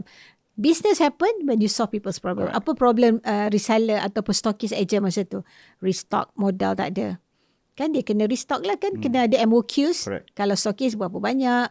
Kalau agent berapa banyak MOQ. So masalah apa? Masalah dia adalah modal. Yep. Yang kedua time. Because lepas dah jual, you kena ambil barang, packing, pergi lagi hantar dekat courier service, nak post kan. Apa lagi masalah dia orang? Management of the cash flow. Sebab duit bisnes, duit tu lah aku belanja untuk beli barang. Betul. At the end of the day, dia cakap bisnes ni tak berjaya sebab tak ada duit, nampak. It's not about bisnes tak berjaya. You tak boleh manage your cash flow dengan baik. Hari ni you jual 100, you pergi belanja 150. Negative cash flow. Kan? So itulah yang berlaku sebab manusia dengan duit tidak dapat dipisahkan untuk dibelanjakan. Kan? Walaupun kita ajar dah. Apa duit bisnes hari ni, simpan terus dalam bank. Jangan guna bla bla bla. It's not happening. Okay, apa lagi fourth? Fourth adalah marketing and sales. If you get them to do, it's not going to be so simple because kalau tidak ada branding yang kuat. So banyaklah lagi perkara yang and then dia nak manage dia punya data. Dia nak manage dia punya customer. Dia nak manage dia punya, kalau master stockist dia ada agent. Macam mana nak manage phone number kat mana? Disorganized. So we help to organize dalam satu sistem with one few fingertips saja. You dah boleh tengok berapa ramai orang bawah you, performance dia macam mana, tracking of their performance. So semua masalah dia tu daripada permasalahan kita 2019, kita ambil semua masalah dia orang tu, kita solvekan melalui Eskayvie Nexus punya sistem dan menyebabkan alhamdulillah it keep growing. Nampak tak tadi? Daripada semua permasalahan, kalau kita melihat hikmah dan kita duduk berfikir, daripada kita menyesali nasib kita, kenapalah jadi macam ni. Dah banyak dah aku tolong orang, kenapa Allah takdirkan? Sebenarnya Allah nak suruh kita fikir je. Apa benda yang you boleh buat untuk memperbaiki dan mempertingkatkan bisnes you. So that came out with the idea of that business innovation. It works lah, this business model. Alhamdulillah. This is kira because I rasa kan Puan dengan the stockist and all this punya business model nak scale tu susah sikit. It's harder to manage when you tak ada sistem. Yeah. Tapi dengan sistem Puan yang Nexus ni, that's what went right. Precisely. Dengan sistem ni it allows Puan untuk manage enabling. Okay, daripada non-digital, now Eskayvie become, I can say we are a digital company. Wow. Everything is digitalized. We have ERP. And all integrated very well. Yeah, and I think you also have a very good digital partner, which is Unify Business. Yes. Unify help us to enable banyak perkara dalam our organisation, especially now with TikTok. We need a very strong internet line to ensure many of our live hosts be able to go on live. And then not only us, our reseller as well, our Nexus. To enable them to do live, whatever, they need a very strong internet line. Kan, interesting. Okay, Puan Kartika, I nak tanya juga. Macam I think few years ago, I think 2020 maybe, Eskayvie ni keluar dengan seorang icon figure which is Pak Nil. Kan, mungkin boleh cerita sikit macam mana pengalaman I dapat Puan tahu Kartika? Eskayvie from tengok Pak Nil punya billboard. I think everyday that also makes Eskayvie ni menjadi satu brand yang agak, sebelum tu ada present, tapi lepas ada Pak Nil punya muka tu menjadi satu stamp of approval jugalah, I would say kan. So how was that it whole started process? in 2021 ketika pandemic. 2020. Right Pandemic after. is 2020, March 2020 kan. Right. I was numb for a week after the announcement by the government that everybody have to stay at home. Seriously, I was numb for a week. Like, what am I going to do? I ada staff 300 orang lebih yang tak boleh pergi office. Oh, 300 lah ketika tu. I kan ada masa tu sales team yang work in the office every day, come to office to work. So again, setiap kesusahan akan datang kesenangan. Masa tu tak tahu apa nak buat, orang balik, tapi kerana ada masalah dan kita fikir macam mana nak cari jalan, sebab tu kita kena tahu dalam setiap ujian pasti ada something yang kita boleh win. So alhamdulillah kita dah transform tadi. Nampak tak percaturan Allah tu cantik. Tahun 2019, 2020 awal, akhir 2019 kita dah transform jadi digital company. 2020 berlaku pandemik, we already ready. We already ready because we already digital that time. So apa kita buat? continue lah with that, and then at the same time kita fikir lagi macam mana nak enhance more dalam keadaan orang lain tak dinampakkan, kita nak menampakkan diri kita. Tu datang idea. Selama masa tu Eskayvie 12 tahun tak pernah ada duta. Bila pandemik kita decide nak pakai duta, and I remember I call someone, seorang adik ni power gila dia. I telefon je dia, boleh tak tolong kak nak cari orang ni, nak dapat phone number. So dia kata okay. Dia pun call lah, partner kata okay. So I terus call. Dan siapa orang adik yang power, handsome, adik yang power handsome, bijak pandai tu, ada nak sebelah kak pada hari ni. Aku aja dia. So itulah cerita dia. So Ashraf introduced me to Pak Neil. And you still owe me a tomahawk. Oh yeah, now remember. I'm so sorry. Lepas ni Okay, so that's a story lah. So Alhamdulillah. Tapi I ingat juga kat Puan Kartika, sebenarnya pada tahun 2000, I think early, masa kita ke Shenzhen, ke China, masa tu you already were talking about Pak Neil as a duta, tapi at that time there were some people yang tak apa agree and things like that kan. Yeah, but what changed actually at that time? I had him in mind, cuma tak decide. Tapi bila berlakunya pandemik tu, menyebabkan I go think deeply about suitability of masa tu him. tak urgent nak decide lah. So Yalah, tak ada keperluan sangat. Tapi bila dalam keadaan pandemik tu, I terfikirlah this must be something that we need to do.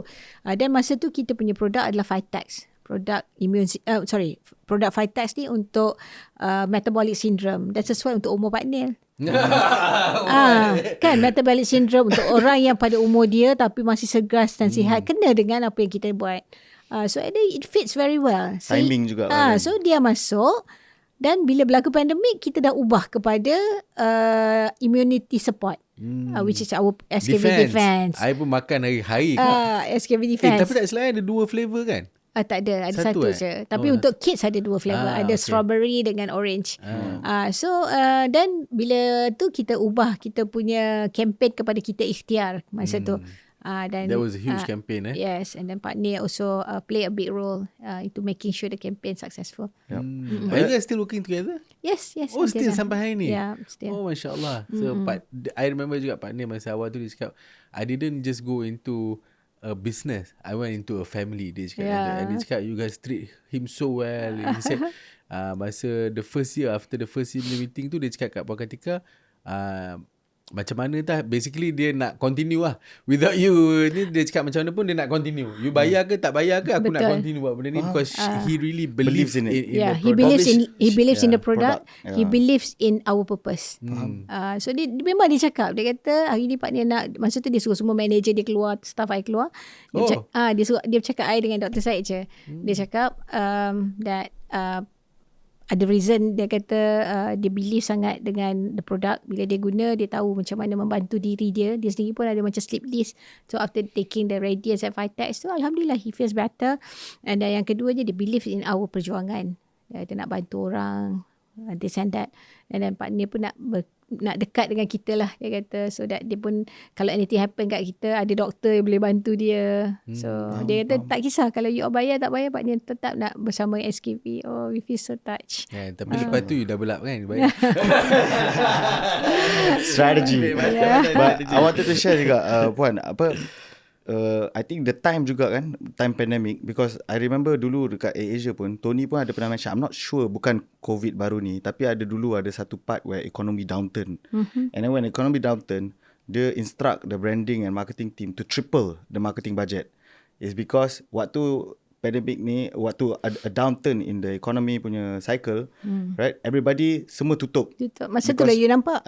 Tapi I think you did that, right? Yeah, we did the same thing. So when you triple tu, so you akan terselah among semua orang yang duduk diam dalam masa tu. Betul. Sebab kita nak build our resistance, our resilient dengan cara tu. That's why kita kena jaga cash flow kita dengan baik. Waktu rainy days, rape the money, keep it safe.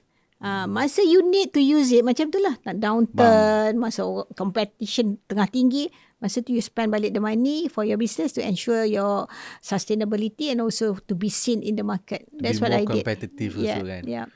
So I think that was amazing, and I think you guys bukan sahaja Pak Neil bukan hanya sekadar seorang duta, tapi you guys pun went a lot of campaigns together, pergi buat macam-macam. I ingat dengan Grab drivers we did that under our CSR arm, which is Yayasan Eskayvie. So we every raya we did we call it bingkisan raya rider. So every year kita akan panggil lebih kurang 500 rider tu beratur dekat office kami untuk ambil duit raya, kuih raya, biskut raya, whatever lah. Partner yang bagi masa tu. Together lah. Together, three of us. I ingat masa tu kecoh juga dekat office sebab tu kan. area Shah Alam Selangor, Grab dan juga apa satu lagi yang pink tu, Food Panda. Services dia macam slow lah sebab semua duk pergi beratur kat office. It was packed. Motor macam 500 orang rider. Macam nak pergi Singapore tu. Betul macam sampai ke luar-luar jalan raya tu. 500 manpower kat jalan raya semua tiket. So pagi tu servis tu interrupted lah sikit. Kena bagi All inform. because of Puan Kartika. Kena inform Grab dengan Food Panda. Service disruption. Jadi dia boleh kasih announcement kat app kan. Kat apps, Anyways, so we move forward, Puan Kartika. So I think the rest is history after started dengan jatuhan and establish this, right? And then Puan Kartika, I believe that Eskayvie telah terima banyak pengiktirafan termasuk Asia Pacific Super Health Brand and banyak anugerah lain. Cukup prestige to where it is today kan. And I think Brand Laureate, Super Brand semua. Yang something that I'm so proud of, last year we won under SME. I won Best Woman Entrepreneur Award last year. SME SME E50. Okay. And then we also won as top 2 SME brand. And Alhamdulillah, none of our award are paid. These are all earned. Betul. Tapi memang dia punya sebab I personally know what's the sales like. Memang gila lah. Boleh kalahkan Fashion Valley lah. Watch out, man. And then satu lagi, I just want to tell you guys, tomorrow we'll be getting an award daripada Sirim sebagai the first ever SME company to achieve to be accredited as ESG certified. Wow. ESG certified. Wow. That is like super future stuff, right? Viewers yang tak tahu untuk produk-produk kesihatan, I think jauh lagi lah. Banyak yang tak even. So we are already ESG certified. So kita akan dapatkan that certification from Sirim. Okay. Untuk ESG viewers, tu maksudnya apa? Environmental, social dengan governance. For viewer yang tak tahu, itu adalah untuk kita punya sustainability. You know kenapa perlu? Sebab kita ni kena jaga environment. Kita rasa tak perlu, tapi sebenarnya perlu. Sebab kita ni kita mungkin hidup, okay lah, you are 30 tahun, mungkin 50 tahun lagi, 60 tahun lagi, max. What happened to our ancestors, our anak heir? Cucu. Betul. What happened pada anak cucu kita? So we have to think of the future. We have to vision apa akan jadi pada mereka. Itu environment. Social, we have to take care of other people. Macam kat Eskayvie, Alhamdulillah, we just completed renovation for the whole office to make sure that our staff tempat kerja dia selesa. Sebab they spend more time with us rather than kat rumah. I always say betul this. Tak? So and then social juga, we have our CSR arm. We have Yayasan as I mentioned. So that's the reason kenapa it's so related. It resonate with what we are doing. Social part, Alhamdulillah, we are complete. Environment, we are trying slowly to eliminate plastics in our things that we do. Kita savekan electricity during lunchtime, kena tutup semua. And then social juga, we give lunch for our staff every day. Make sure bukan makan bekas plastik. I actually went to lunch with Puan Kartika at her office. Satu tempat cafe dia lebih kurang macam Dewan. Kau tahu tak Dewan Chef Wan punya kedai tu? Style dia macam tu. And then dia ada buffet makanan-makanan. And I was served roasted chicken. Wow. Alhamdulillah. Puan tak nak jemput I sekali, Puan. One day, please. Please, if you're free, I would love to have you. I went to your office before and after. It's like complete so different. And then G is governance. So apa yang kita nak buat kena ikut betul-betul. What can be done, what cannot be done. So because of that, kita follow the rules, regulation, the law. So that is Eskayvie. Alhamdulillah. Amazing. Masya Allah. You know, Puan Kartika, sometimes I nak panggil Puan Sri sebab I rasa you dah patut Puan Sri ke Datuk Sri ke kan. Macam pelik pula Puan kan. So mungkin kita punya ni boleh bagi Datuk ke Datuk Sri kat Puan Kartika. InsyaAllah. Okay, so mungkin banyak orang fikir macam produk kesihatan. Kan kita tengok banyak orang kata produk sampah apa semua kan. And then banyak orang tengok founder Melayu ni macam produk dia mesti tak bagus, mesti tak ada standard and things like that kan. But macam you yourself as background daripada lawyer punya background, sama educated and things like that, bila you masuk dalam this kind of industry, you tak dapat ke any kecaman ataupun orang tak ke macam skeptical tengok apa yang you tengah buat tu? Ada. Tapi sekejap je. Especially from my own siblings. Sebab kan I was always a professional, like in a way as a lawyer. Kemudian I do my high level business with the ministry level, whatever. Suddenly I do retail macam tu. Dan di luar pula yang banyak kena kecaman Dr. Syed. Sebab biasalah. Different face different of Eskayvie, and then people, itulah yang what people think about produk-produk kesihatan. But we never associate ourselves with that. Sebab kita tahu where we are, who we are. Okay, we are a company that so much rely on innovation. We really based on research. We do based on science back. You faham tak? Everything come from science research. And then being doctor in our company ada 2 orang, and we have numbers of dietitian and nutritionists with us to support throughout of our journey. So seriously, to be honest, I never associate myself with whatever people say. In fact, pernah lah ada satu social media doktor. Bukan. Boleh ke nak mention kat sini? Boleh je, apa salah. Kat Apa Cerita biasanya everybody mention everything. Okay. PwC. Pernah juga bagi tahu apa produk dia tak cakap produk sampah, doktor sampah, sebab dia kata doktor tak patut jadi founder produk kesihatan. You think that statement make sense or not? Siapa yang patut jadi founder produk kesihatan? If it's not doctor lah. Because yang faham tentang pathofisiologi human adalah doktor. Dia belajar human perlu apa, apakah yang bagus untuk badan manusia. Takkan nak suruh orang yang tak ada pengetahuan untuk jadi owner produk tu, yang jadi produk sampah tu. Because you pergi kilang, ambil produk, jual. Apa dalam tu? Oh, tak tahu. But you use your personality untuk jual. Bagi I, that's very dangerous. Because ni you consume. Dia akan menjadi sebahagian daripada tubuh badan you. Macam I cakap dulu, I tak pernah makan suplemen. Sehingga my husband yang buat. Dan I tengok hari-hari dia duk tunggang makan. Dia duk minum. Dia duk kunyah. So kalau you sendiri tak kunyah, tak makan, you orang nak percaya tak? Tapi dalam bilik, I'm staying with him, I can see that he is the avid user of our own product. And I can see at this age of almost 60, he's he take care of himself well. Yeah, I can see that.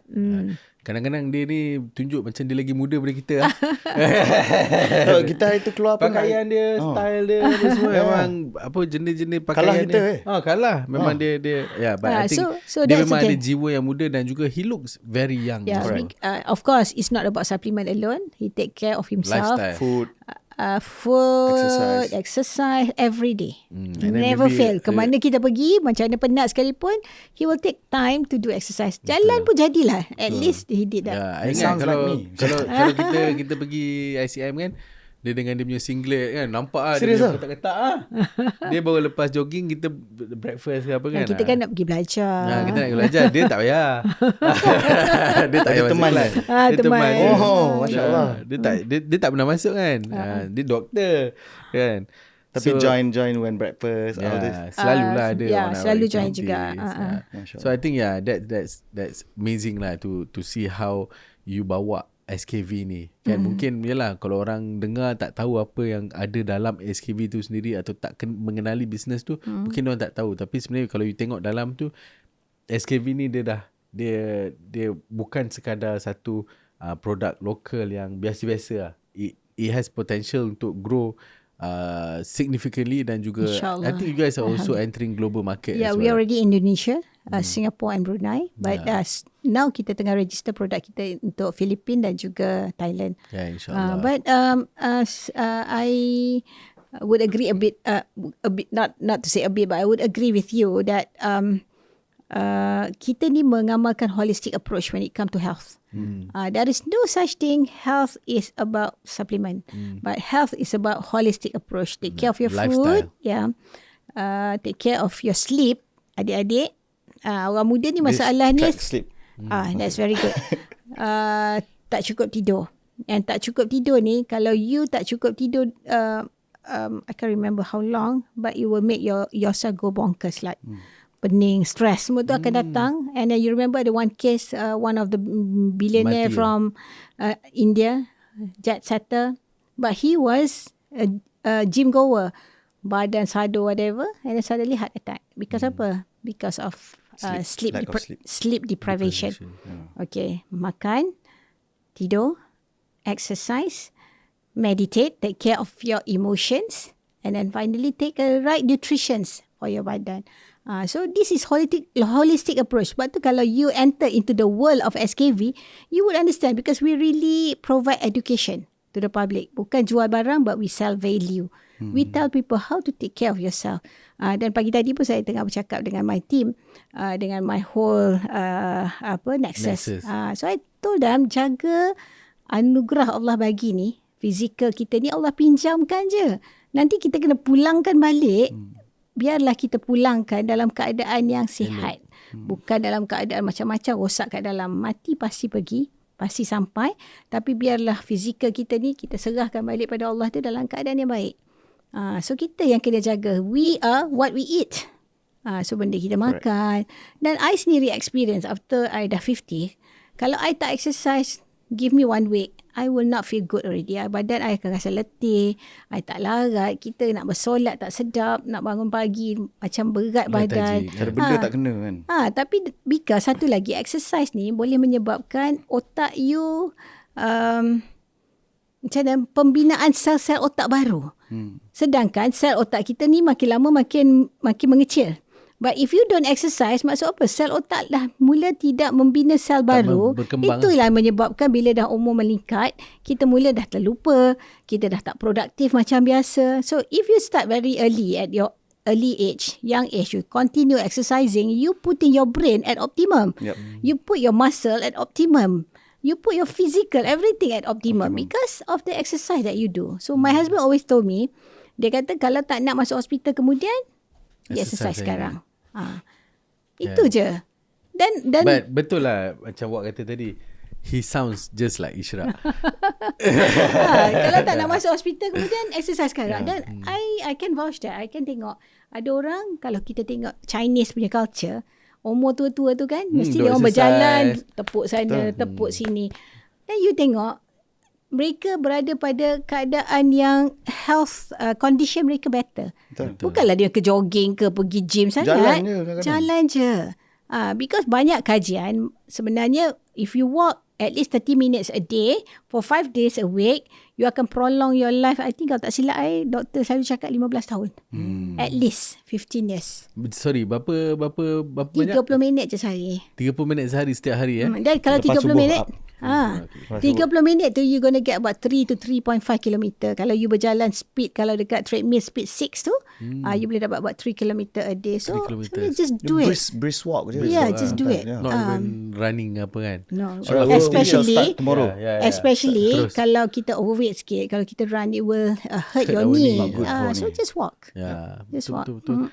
Okay, Puan Kartika, kita nak beralih kepada our last segment lah, which is hard and interesting question. Ashraf's favourite segment. Tapi tak adalah question-question yang ni sangat pun, soalan-soalan baik je. Okay, Puan Kartika, I nak tanya, macam of course kita tahu Puan Kartika ada 8 orang anak dan juga you are busy with your business and things like that kan. And ada juga orang yang cakap macam bila seorang wanita ni super successful, dia akan macam kadang-kadang outshine the husband sikit, and benda tu akan mengganggu family dynamics kan. So macam mana you deal with this kind of things? Kan? Good ada question. tak benda-benda macam ni? Good question, because saya rasa ramai wanita kat luar sana, tak kisah whatever age you are facing the same issues, especially when you are a working mother, working wife, or you are a businesswoman.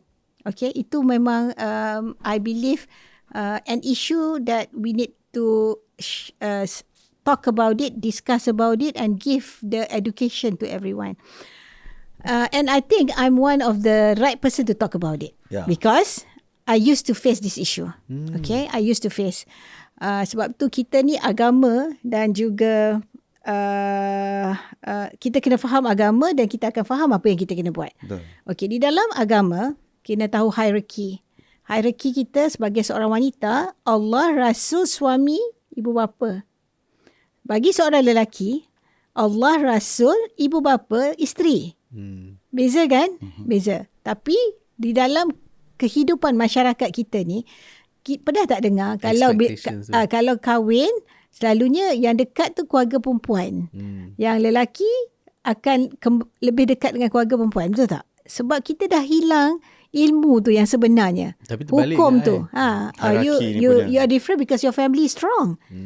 Because otherwise in normal circumstances out there, bila kahwin, suami ni akan lebih dekat because perempuan ni lebih kuat dengan family. Macam tu. Sebab anak perempuan ni dia akan tarik datang kepada keluarga dia. Biasanya macam tu. Okay, so sebab tu dalam Islam juga menyatakan bahawa tugas mencari rezeki ni adalah tugas suami. Faham konsep tu? Pertama, tugas mencari rezeki di dalam rumah tangga adalah suami. Dan hierarki dia sebegitu. So, apa masalah yang saya juga pernah hadapi dulu, yang saya nak bercerita dengan semua adik-adik yang ada ni supaya you don't face the same issue, adalah apabila kita wanita mula mempunyai keuangan sendiri, kita punya expectation terhadap suami kita is higher than that.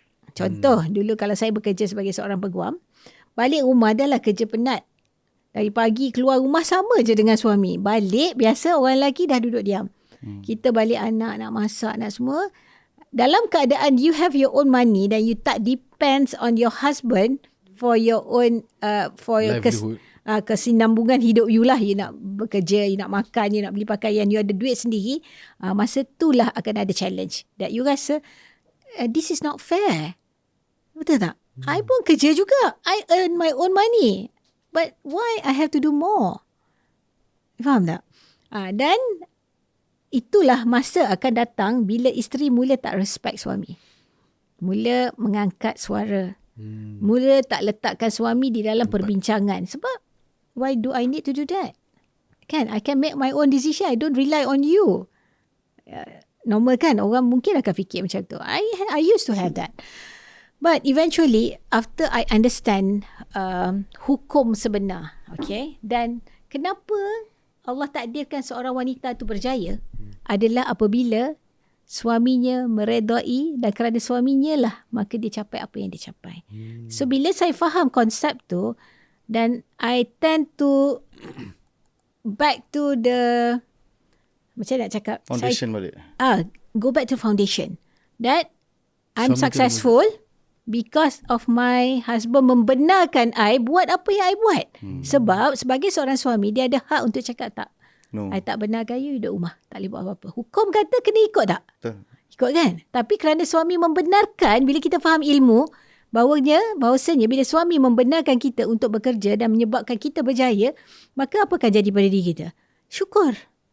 At the end of the day, bila kita sudah ada syukur, maka dengan secara tak langsung hormat itu datang balik. Oh, thank you because you macam ni lah I boleh jadi successful. You faham tak? Dan apabila datangnya perasaan macam tu, barulah ada keberkatan di dalam rumah tangga. Barulah ada keberkatan di dalam bisnes yang kita buat. Sebab you pernah tengok tak orang bisnes maju jaya, tiba-tiba esok kita tengok dalam surat khabar, alah founder ni, orang bisnes ni, orang ni bercerai. Sebab ilmu. Sebab tu I sedih bila tengok keadaan yang berlaku sekarang, hari-hari kita tengok. Dan biasalah media lagi suka nak highlight what you focus will expand. I tahu dah bila I tengok, ni sebab apa musim dia jadi domino. Bila orang sebut je orang ni, orang lain pun macam dia bercetus-cetus. terus sambung. Dia pun start to think about it juga. Think about it that, macam best juga ni. Kalau dah benda tu dia duduk tengah fight, boleh tengok kenapa orang tu boleh bercerai, dia jadi macam ni. Sama macam aku, resonate with my life. Bercerai lah. You faham tak? Zaman dulu kita tak dengar sangat sebab tak reported in the social media. Tak ada idea. Tak ada idea nak buat. Bercerai tu dulu menjadi satu benda yang yang semua malu tebu sangat lah. Macam tak nak boleh. cerita lah kalau boleh. Kalau boleh, jangan cakap ke orang kita bercerai, diam-diam je. Tapi sekarang menjadi benda yang di-report dan jadi menyebabkan free marketing kepada orang tu. You faham tak? So at the end of the day, it's all about ilmu, back to the foundation. Wanita, you ada tahu hierarki you, orang lelaki tahu hierarki you, tapi at the same time, orang lelaki kena tahu tanggungjawab. Sebab kalau di rumah, tanggungjawab memasak, jaga anak, bukan tanggungjawab isteri semata-mata. Yeah. It's a combination effort. You balik, kita sama-sama bekerja, let's do it together. Ataupun yang you tak payah masak, I beli. Contoh. Kalau dah nampak wife kita penat sangat. So at the end of the day tu buat apa? Ilmu juga kan. Orang lelaki kena tahu, jangan kita just nak dan nak ikut sunnah Nabi bila melibatkan yang kedua, tiga, empat. Yang sunnah dalam rumah tangga yang lain yang Rasulullah buat, kita tak nak ikut. So apa benda dia? Benda dia ilmu, betul tak? Kalau kita ikut, kita boleh ikut lah yang lain punya sunnah. Macam Puan Sri cakap, holistic approach. Holistic approach. Puan Sri, Puan Kartika. Puan Sri kan? Belum lagi dia belum Puan Sri. Tapi kata kena panggil Puan Sri. Puan Sri. Dah lupa. Saya lupa. Tak, maksudnya at the end of the day, to your question, apa yang jawapan I adalah nak berjaya dunia akhirat ni kena dengan ilmu. Nak berjaya dalam kehidupan, tak kisah rumah tangga, perniagaan dan segala macam, harus dengan ilmu. Sebab tu bila kita faham apakah sebenarnya perkara yang menjadi basis pada diri kita, dan insyaAllah taklah tahu hierarki kita kat mana, tahu tanggungjawab kita sebagai seorang isteri, tahu tanggungjawab kita sebagai seorang suami, dan isteri harus tetap respect pada suami regardless kalau income you 10 juta sebulan, suami you baru 1,000, respect. Because of him lah you jadi apa yang you ni. Sebab Allah takdirkan you kahwin dengan orang yang macam ni lah, you dapat apa yang you dapat. So don't question. Sebab kita kahwin dengan dia, kita dah tahu kemampuan dia. You accept that. Correct. Kecuali suami kita ni gaji 10 juta tapi kena quote bagi kita 1,000. That makes sense. Tapi kalau kita income lebih banyak daripada suami kita, syukur. Syukur banyak-banyak, bagi hadiah kat dia. Bagi hadiah kat dia menyebabkan dia happy dan dia doakan kita lagi untuk lebih berjaya. So that's how women outside there should do. Jangan sekali-kali kita rasa macam suami aku tak power, suami aku tak boleh bagi aku nafkah. So perceraian adalah cara. Kena ingat, hidup ni is not about money. Orang ada duit ramai tak bahagia. Betul. Orang ada duit ramai suami dia kaki pukul, kaki perempuan, kaki dadah, arak dan sebagainya. Kalau kita dapat suami yang baik, syukur banyak-banyak. Bersyukur pada Allah atas anugerah. Dapat suami yang baik ni, saya tak tahu nak cakap, zaman sekarang bukan satu benda yang senang untuk kita jumpa. Betul, sama juga macam untuk dapat isteri yang baik juga. So same tu. So sama because juga. the world has changed so much. And macam Puan Kartika, I think this is one of such an enlightening punya knowledge for me juga. Sebab I rasa banyak perempuan hari ni atau wanita hari ni, diorang meletakkan lelaki dan wanita adalah sama. Bila kau dah kahwin pun, we are equal. So when equal, kalau aku cari duit, kau tak boleh cari duit, you are out, you go. Kan? But I think the way you put things into perspective, I think it's amazing and something that kalau orang muda kita boleh belajar, boleh dengar, boleh belajar, insyaAllah benda tu akan sedikit sebanyak merubah institusi perkahwinan dan menjadikan institusi perkahwinan itu kuat lagi macam dulu. And then kita selalu cakap, kenapa bisnes tak jadi? Balik check balik kat rumah. Rumah tangga kita macam mana. Satu, balik check hubungan kita dengan mak ayah kita macam mana. Balik check hubungan kita dengan adik-beradik kita macam mana. Sebab dalam hidup, hablum minallah, hablum minannas. Dua-dua kena jaga. Jaga hubungan dengan Allah, jaga hubungan kita dengan sesama manusia. Kalau kita tak take care yang ni, itu kadang-kadang kerana kasih sayang Allah, Allah tak bagi. Sebab kalau Allah bagi, kita lalai lagi. Tengok, aku tak ada apa pun. Tak buat baik pun, masih dapat. So, kena always bersangka baik dengan Allah. Every time ada ujian, kena ingat, oh, ni Allah kasih aku ni, Allah sayang aku, sebab tu Allah tak nak bagi lagi. Dan try tu muhasabah, audit diri kita kat mana. Kalau ada isu-isu tu, baiki along the way, insyaAllah akan dapat. Amazing. Okay, Puan Kartika, I nak tanya juga, dalam pengalaman Puan Kartika sebagai seorang wanita dalam perniagaan yang berjaya kan, apa pengorbanan yang paling pahit yang terpaksa Puan Kartika buat sebagai seorang isteri dan juga ibu? And I also want to ask, do you think it's worth it, all these sacrifices? Cakap pasal tu sebablah sikit. Memang you cannot have the best of both worlds. Okay, but you can minimize the risk. Okay, when the kids was young, things that I always do is pet talk with them. Okay, I selalu bercakap dengan anak-anak, abang, kakak or whatever name they are. Umi sibuk because I have to do something together with the papa untuk make sure family kita boleh hidup selesa, whatever it is. So let's do our part. You do your part, Umi do my part. Okay, but at the end of the day, you tak akan hilang doa seorang ibu terhadap anak-anak. I will always doa for you wherever you are, whatever you do. This is always the thing that I selalu bercakap dengan anak-anak. Okay, I may not be physically there for you, but my doa, my thoughts will always be with you.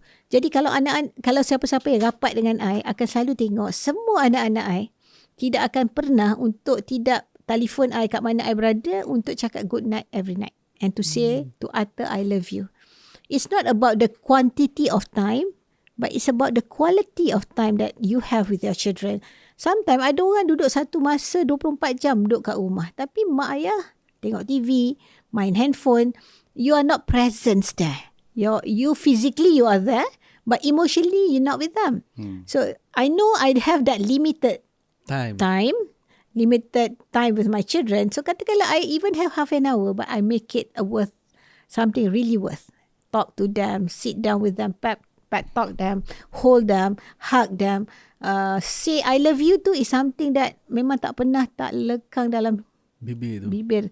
Anak-anak nak pergi sekolah, salam, good night, bye Umi, I love you. Sama juga I love you too. Whatever, whoever first say I love you, that doesn't matter. Sebab zaman sekarang nak dengar anak-anak cakap I love you tak parents susah. But I make sure that's happening. And every night before sleep, tak kisah dia orang dah kahwin ke, yang dah besar-besar pun sama, akan call to say good night, Umi, I love you. So satu hari 8 panggilan you akan dapat. Minimum. Because sometimes tengah hari dah makan. Ni phone I dah start bunyi kan dengar tadi. Anak-anak katanya pergi kat mana dah makan. Actually, you don't need to call your mom to speak to them 2-3 minit pun 2-3 jam. You just need few seconds. Just like, hi Mi, where you? Oh, I dekat podcast Apa Cerita. Dah makan dah? Okay, bye, love you. That's it. Sampai seminit. Tak. Kalau anak-anak cakap tak ada masa lah nak call parents, tipulah bagi I.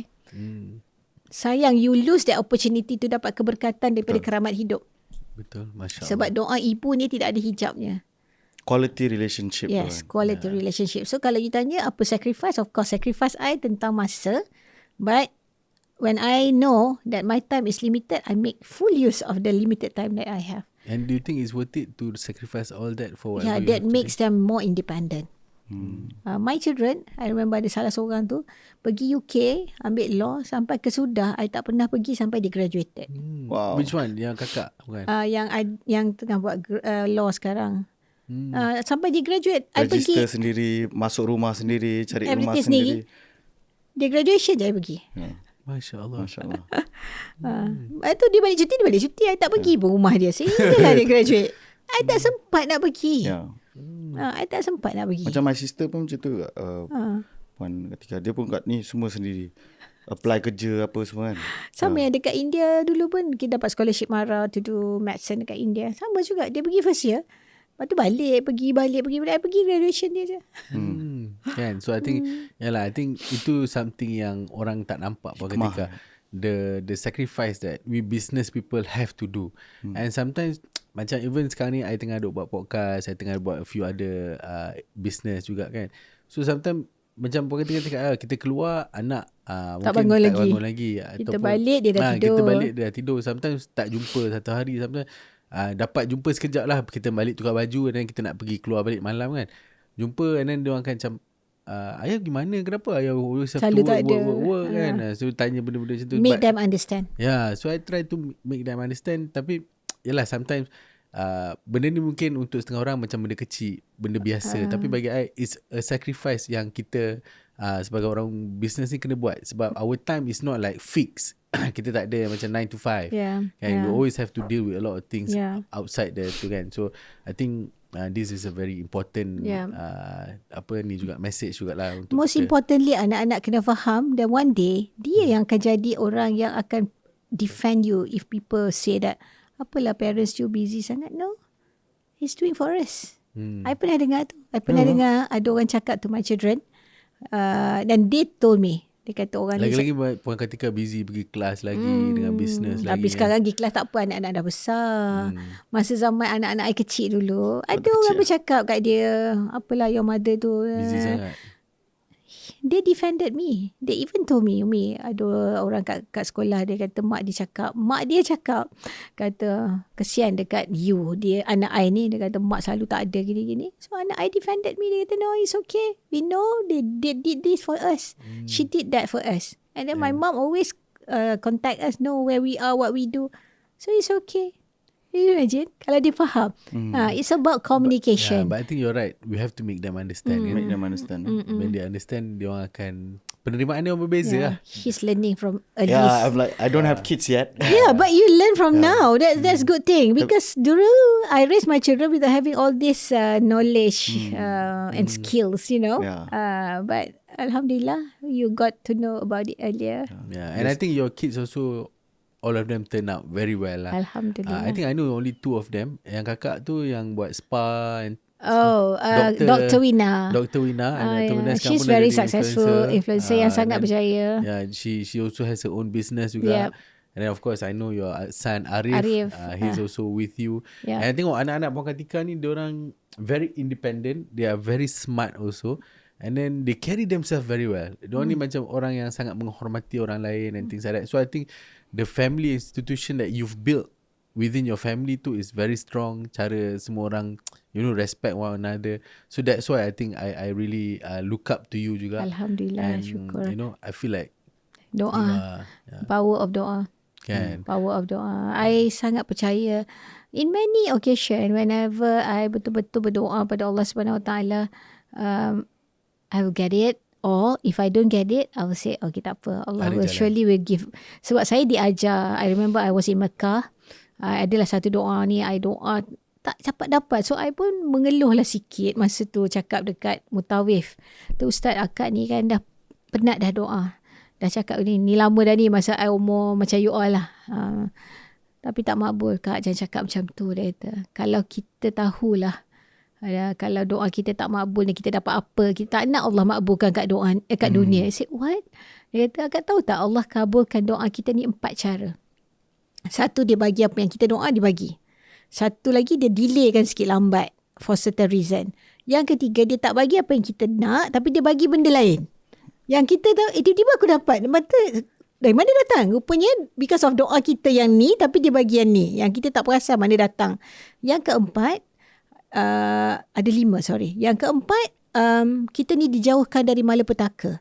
Contohnya, sepatutnya kita keluar tadi, na'uzubillah, something hit us ke, knock our car ke, whatever. Tapi kerana doa tadi, Allah alihkan. Yang kelima, dia tak makbul pun kat doa kita kat dunia. Tapi dekat akhirat tu dah terbina istana-istana asbab doa kita tadi. Wow. Sebab tu dia kata kalau kita faham dan tahu, kita nak ni kat dunia biar dapat kat akhirat nanti. Sebab itu adalah negeri yang kekal abadi, forever we gonna stay there. I said, wow. So because of ilmu menyebabkan every time sekarang kalau tak dapat, tak apa, syukur. And then something amazing happened to me last few years yang I pun sendiri amazed perubahan hidup I. I remember I keluar nak jog depan rumah. Rumah I ni atas bukit sikit, so turun macam tu. So bawah tu ada banyak pokok pinang. So suddenly I tengah macam jalan laju sikit, brisk walking, tiba-tiba berdebuk, I dah jatuh. And luka because dia macam laju sikit kan turun. And the first word that keluar dari mulut I, Alhamdulillah ala kulli hal. I pula sedikit terkejut. Kenapa aku cakap Alhamdulillah? Kalau dulu mesti like, Allah jatuhlah pula, sakit, whatever kan. So I come to realise over the years I have already slowly imprint in my mind untuk bersyukur dan faham, bersangka baik dengan Allah dan faham setiap ujian tu mesti ada sebab. Alhamdulillah aku jatuh kat sini. Mungkin kalau tak jatuh, mungkin kereta langgar kat depan. Perspektif melihat benda at perspektif macam tu sekarang. Faham kan? Faham. So tiba-tiba keluar dari mulut I, Alhamdulillah. I tak pula mengeluh dan rasa macam, kenapa Allah buah pinang ni, kenapa tak disapu lah. Faham tak? Yeah, because I think, yalah, benda yang terjadi kita tak tak boleh control. Tapi apa yang kita boleh control, macam mana kita respond to the perspektif situation. mana? Yeah. You two coins tadi, two side of the coins. You nak tengok ujian ke? You letak hikmah. Hikmah dia jatuh sekarang, kena bersangka baik dengan Allah. Oh, Allah nak selamatkan aku daripada dilanggar kereta kat depan. Betul. You can just always imagine that supaya hidup kita pun akan jadi tenang dan kita akan menjadi sangat bersyukur. Because dia punya, kita menerima setiap apa yang terjadi kat kita tu dengan okay, Allah dia knows punya best. the crux of the thing that everything that happen in life adalah syukur.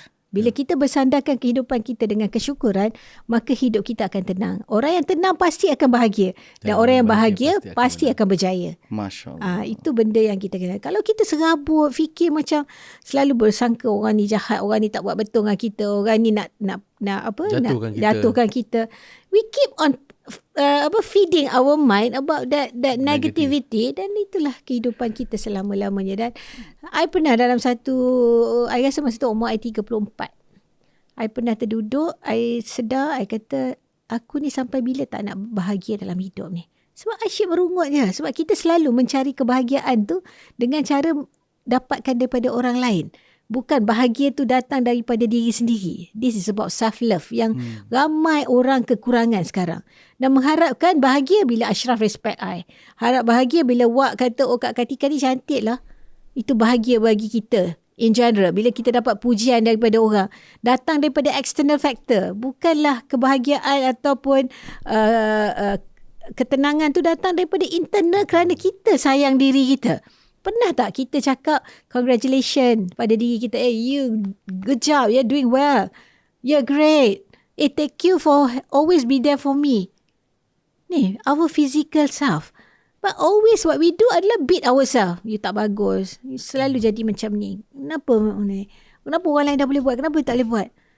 You know, self love yang lama-lama kalau kita tak jaga, dia lama-lama akan hilang dan akhirnya tak ada. I always kita hate ourselves, self-beating nama dia.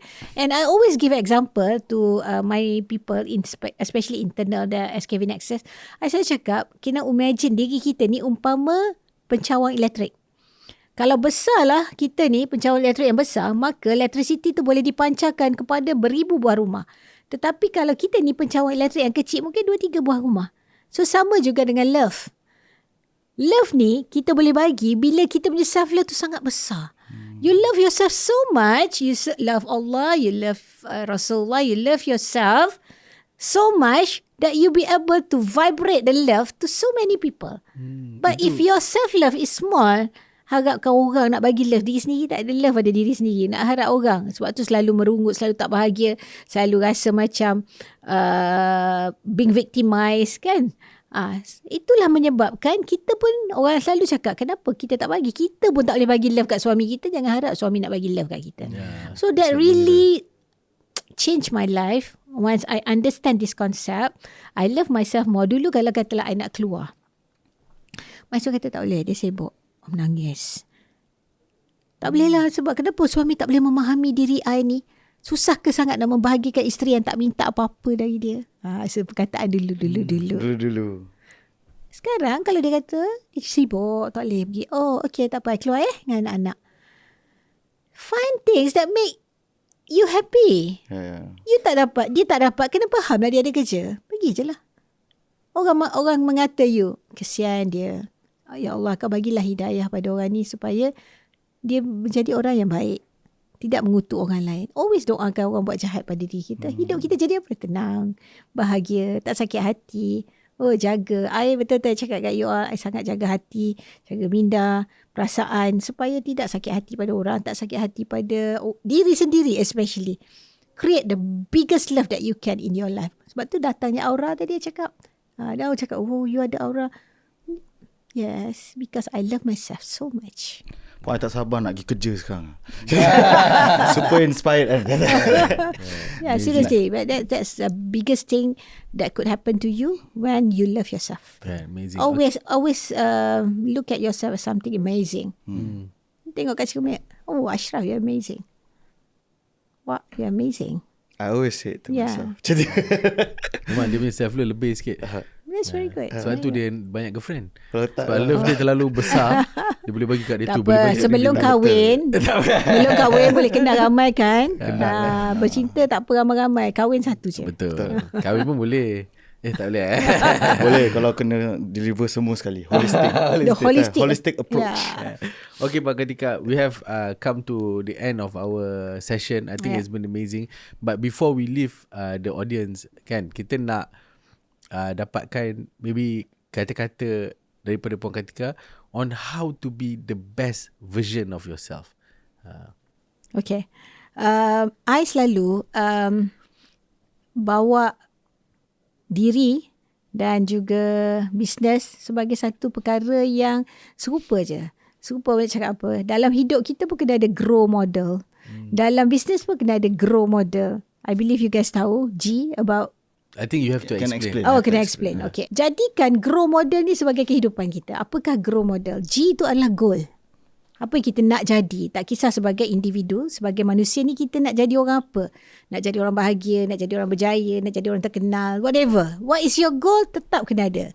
So kita nampak macam tu. G, atas sekali G. Ada 4 macam tu. Atas sekali G. R tu ada reality. Siapa aku sekarang? Katakanlah kita ambil satu lah untuk bagi satu example supaya senang you nak faham. Contoh kita cerita dalam relationship. Okay, kita dengan suami atau your girlfriend, whatever lah. Goals you apa? Nak kahwin. Okay, goals kita dengan isteri suami, nak bahagia.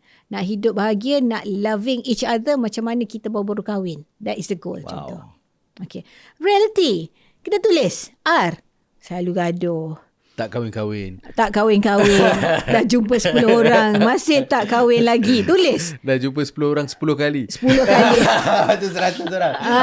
Tak kahwin lagi. Ataupun selalu mudah kecil hati dengan suami. Whatever, tulis. What is our reality now? Oh, what is the option that we have? No, macam ini susah. Too many. Laju. Otak ni laju untuk nak kacau. Sakat. Okay. O is option or opportunity. Okay, opportunity is that, okay, katakanlah macam I cakap, okay, opportunity, I can always go for vacation with my husband. Monetary is not an issue for us. Time is. But if I manage my time properly, like in a year, I dah set.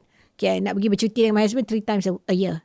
Or 2 times a year. Or wherever. I dah masuk dalam schedule dan tak ada issue lah sebenarnya. Block dia punya sekali. Block the date, block our date, block his date. Opportunity is there. Yep. Kalau zaman muda-muda baru kahwin, money is an issue. Sekarang money dah tak ada issue. So, time. Tapi ada tak options? Ada tak opportunity? Boleh kan? Boleh. Okay. GROW. W is what? Way forward. Apa nak buat sekarang? Okay. Satu plan. Nak pergi Santorini. Nak pergi Marrakesh contoh. Way forward. Masukkan blog terus. Every week pergi tengok wayang berdua. Sebulan sekali have dinner together. Just 2 of us. Sebab kita ni kan anak ramai. Kalau I tak buat tu, memang every time dengan anak-anak je. Sebila nak spark balik. Faham tak? Betul. Kan? Kalau kecil-kecil dulu nak tidur kat tengah pun dah tak spark dah. Kan? Dah anak tak ada, kita pula bantal pula kat tengah sebab dah terbiasa dengan benda tu. Tak spark pun 8 orang juga. Ini ramai orang muda kat dalam ni. So nak cerita dia macam tu. So dalam whatever things that you do, you can always use that GROW. Okay, kalau bisnes sama juga. So maksudnya bila dia punya goals tu, bila kita buat apa yang kita punya way forward tu, capailah the goals dia. So you nampak kan macam 4 GROW. Okay, goal tu katalah business pula. Okay, apa you nak capai? Bila timeline you semua tu berada kat G. Reality dia sekarang ni business at this level. Realitinya tak capai, belum start lagi. Opportunity, I ada database yang banyak. Sebenarnya opportunity I kenal ramai orang. Sebenarnya boleh je kalau I nak buat. And way forward, okay, get in touch with all the connection that I have. Serang balik database. Nampak tak? Grow model ni memang boleh dipakai dalam semua perkara. Idris lagi kita pakai grow model ni.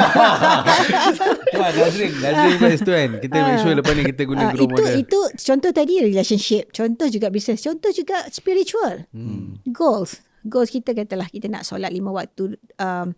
Hafal Quran. Di awal waktu. Contoh. Nak hafal certain surah. That's our goal. Okay. Dan reality dia, Solat ni Zuhur dengan Asar dekat-dekat. Isyak dengan Maghrib dekat-dekat. Itu realiti aku sekarang. Baca Quran kadang-kadang ada, kadang banyak yang kadang tak ada. Baca Quran. Kalau 2 goals kita Quran dengan solat. Opportunity. Sebenarnya boleh je. Maksudnya I have to make sure di office tu ada azan clock ke whatever, reminder, trigger. Opportunity banyak. Baca Quran. Sebelah rumah tu ada je ustaz yang boleh datang mengajar. That is the opportunity yang ada. Okay, way forward, set schedule. Lock it in as task. Yes. Nampak tak? Grow model boleh pakai untuk semua benda. Kan kita kan wheel of life. Kan wheel of life kita adalah apa? Love, business, relationship, financial, apa lagi? Hobby. Kan? Self-actualization. Exploration, whatever. Kan itu kita punya wheel of life supaya balance kan. So take out all the wheel of life, make it in grow model, dan you akan nampak dengan lebih clear. Dan apa you nak buat dalam kehidupan? Apa yang penting tu, apa you nak dulu. Sebab manusia tidak akan capai apa dia nak kalau dia tak clear apa sebenarnya dia nak. So that's why number 1 is goal. Apa goal kita nak? So when you clear about goal, you tahu kat mana you berada, the reality. And bila you tahu reality, you akan nampak apa option, opportunity ada. Now take action, way forward. Man, amazing. Okay. Man, thank you so much. Thank you so much, Puan Kartika, for sharing so much of your life story. Tapi bagi I, this episode bukan hanya kita dapat dengar life story, tapi banyak sangat ilmu-ilmu yang sangat compact dan bermanfaat yang you bagi kat kita kan.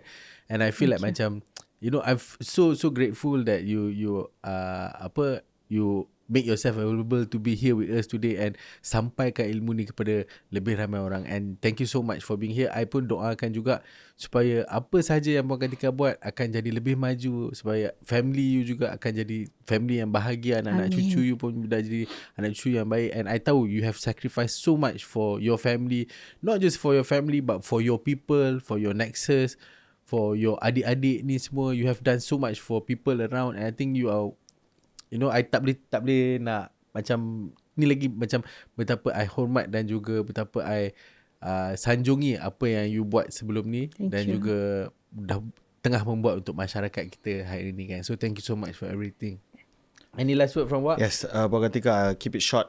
So I also just nak sambung cakap terima kasih banyak-banyak for your time. I understand, like you said also, time tak cukup banyak. Tapi terima kasih banyak-banyak. Puan Kartika bagi kita almost 2 hours. Correct. Even ada meeting, Puan Kartika moved just now, right, for us. Thank you so much, Puan Kartika. We really appreciate it. And benda-benda yang Puan Kartika dah share for us, I'm truly inspired with this session hari ni. Harap kita ni viewer pun akan inspired. I will utilize the grow model, and maybe there's a lot of models, I believe, Puan Kartika. I think the time is too short for you to share a lot maybe more. Kita boleh buat masterclass nanti. Maybe we can do one masterclass with Puan Kartika or whatnot. But I really appreciate it, and thank you so much, Puan Kartika. Thank you. And then on my side, I would like to say thank you to Ashraf and Wak for having me in this Apa Cerita podcast yang I pun selalu nampak kat luar sana, really inspiring, all the speakers that you invited. So when Ashraf called me up to ask me to be here, I said yes. Why not? If I can inspire and then share my knowledge with other people, then I hope for the listeners outside there, I hope apa yang saya share tu dapat beri manfaat. Try to apply. Kalau jangan buat semua immediately. Take one by one. Try to apply in your life, insyaAllah. If you really do it, you can see your life change for betterment, insyaAllah. So, thank you, everyone. Thank you so much again, Puan Kartika. Alright, so thank you so much everyone for tuning in. I think this session has been so impactful dan juga powerful session. Thank you so much again. And episod ini dibawakan khas oleh Unify, rakan digital pilihan anda. Alright, so we'll catch you guys again next week. Assalamualaikum warahmatullahi wabarakatuh.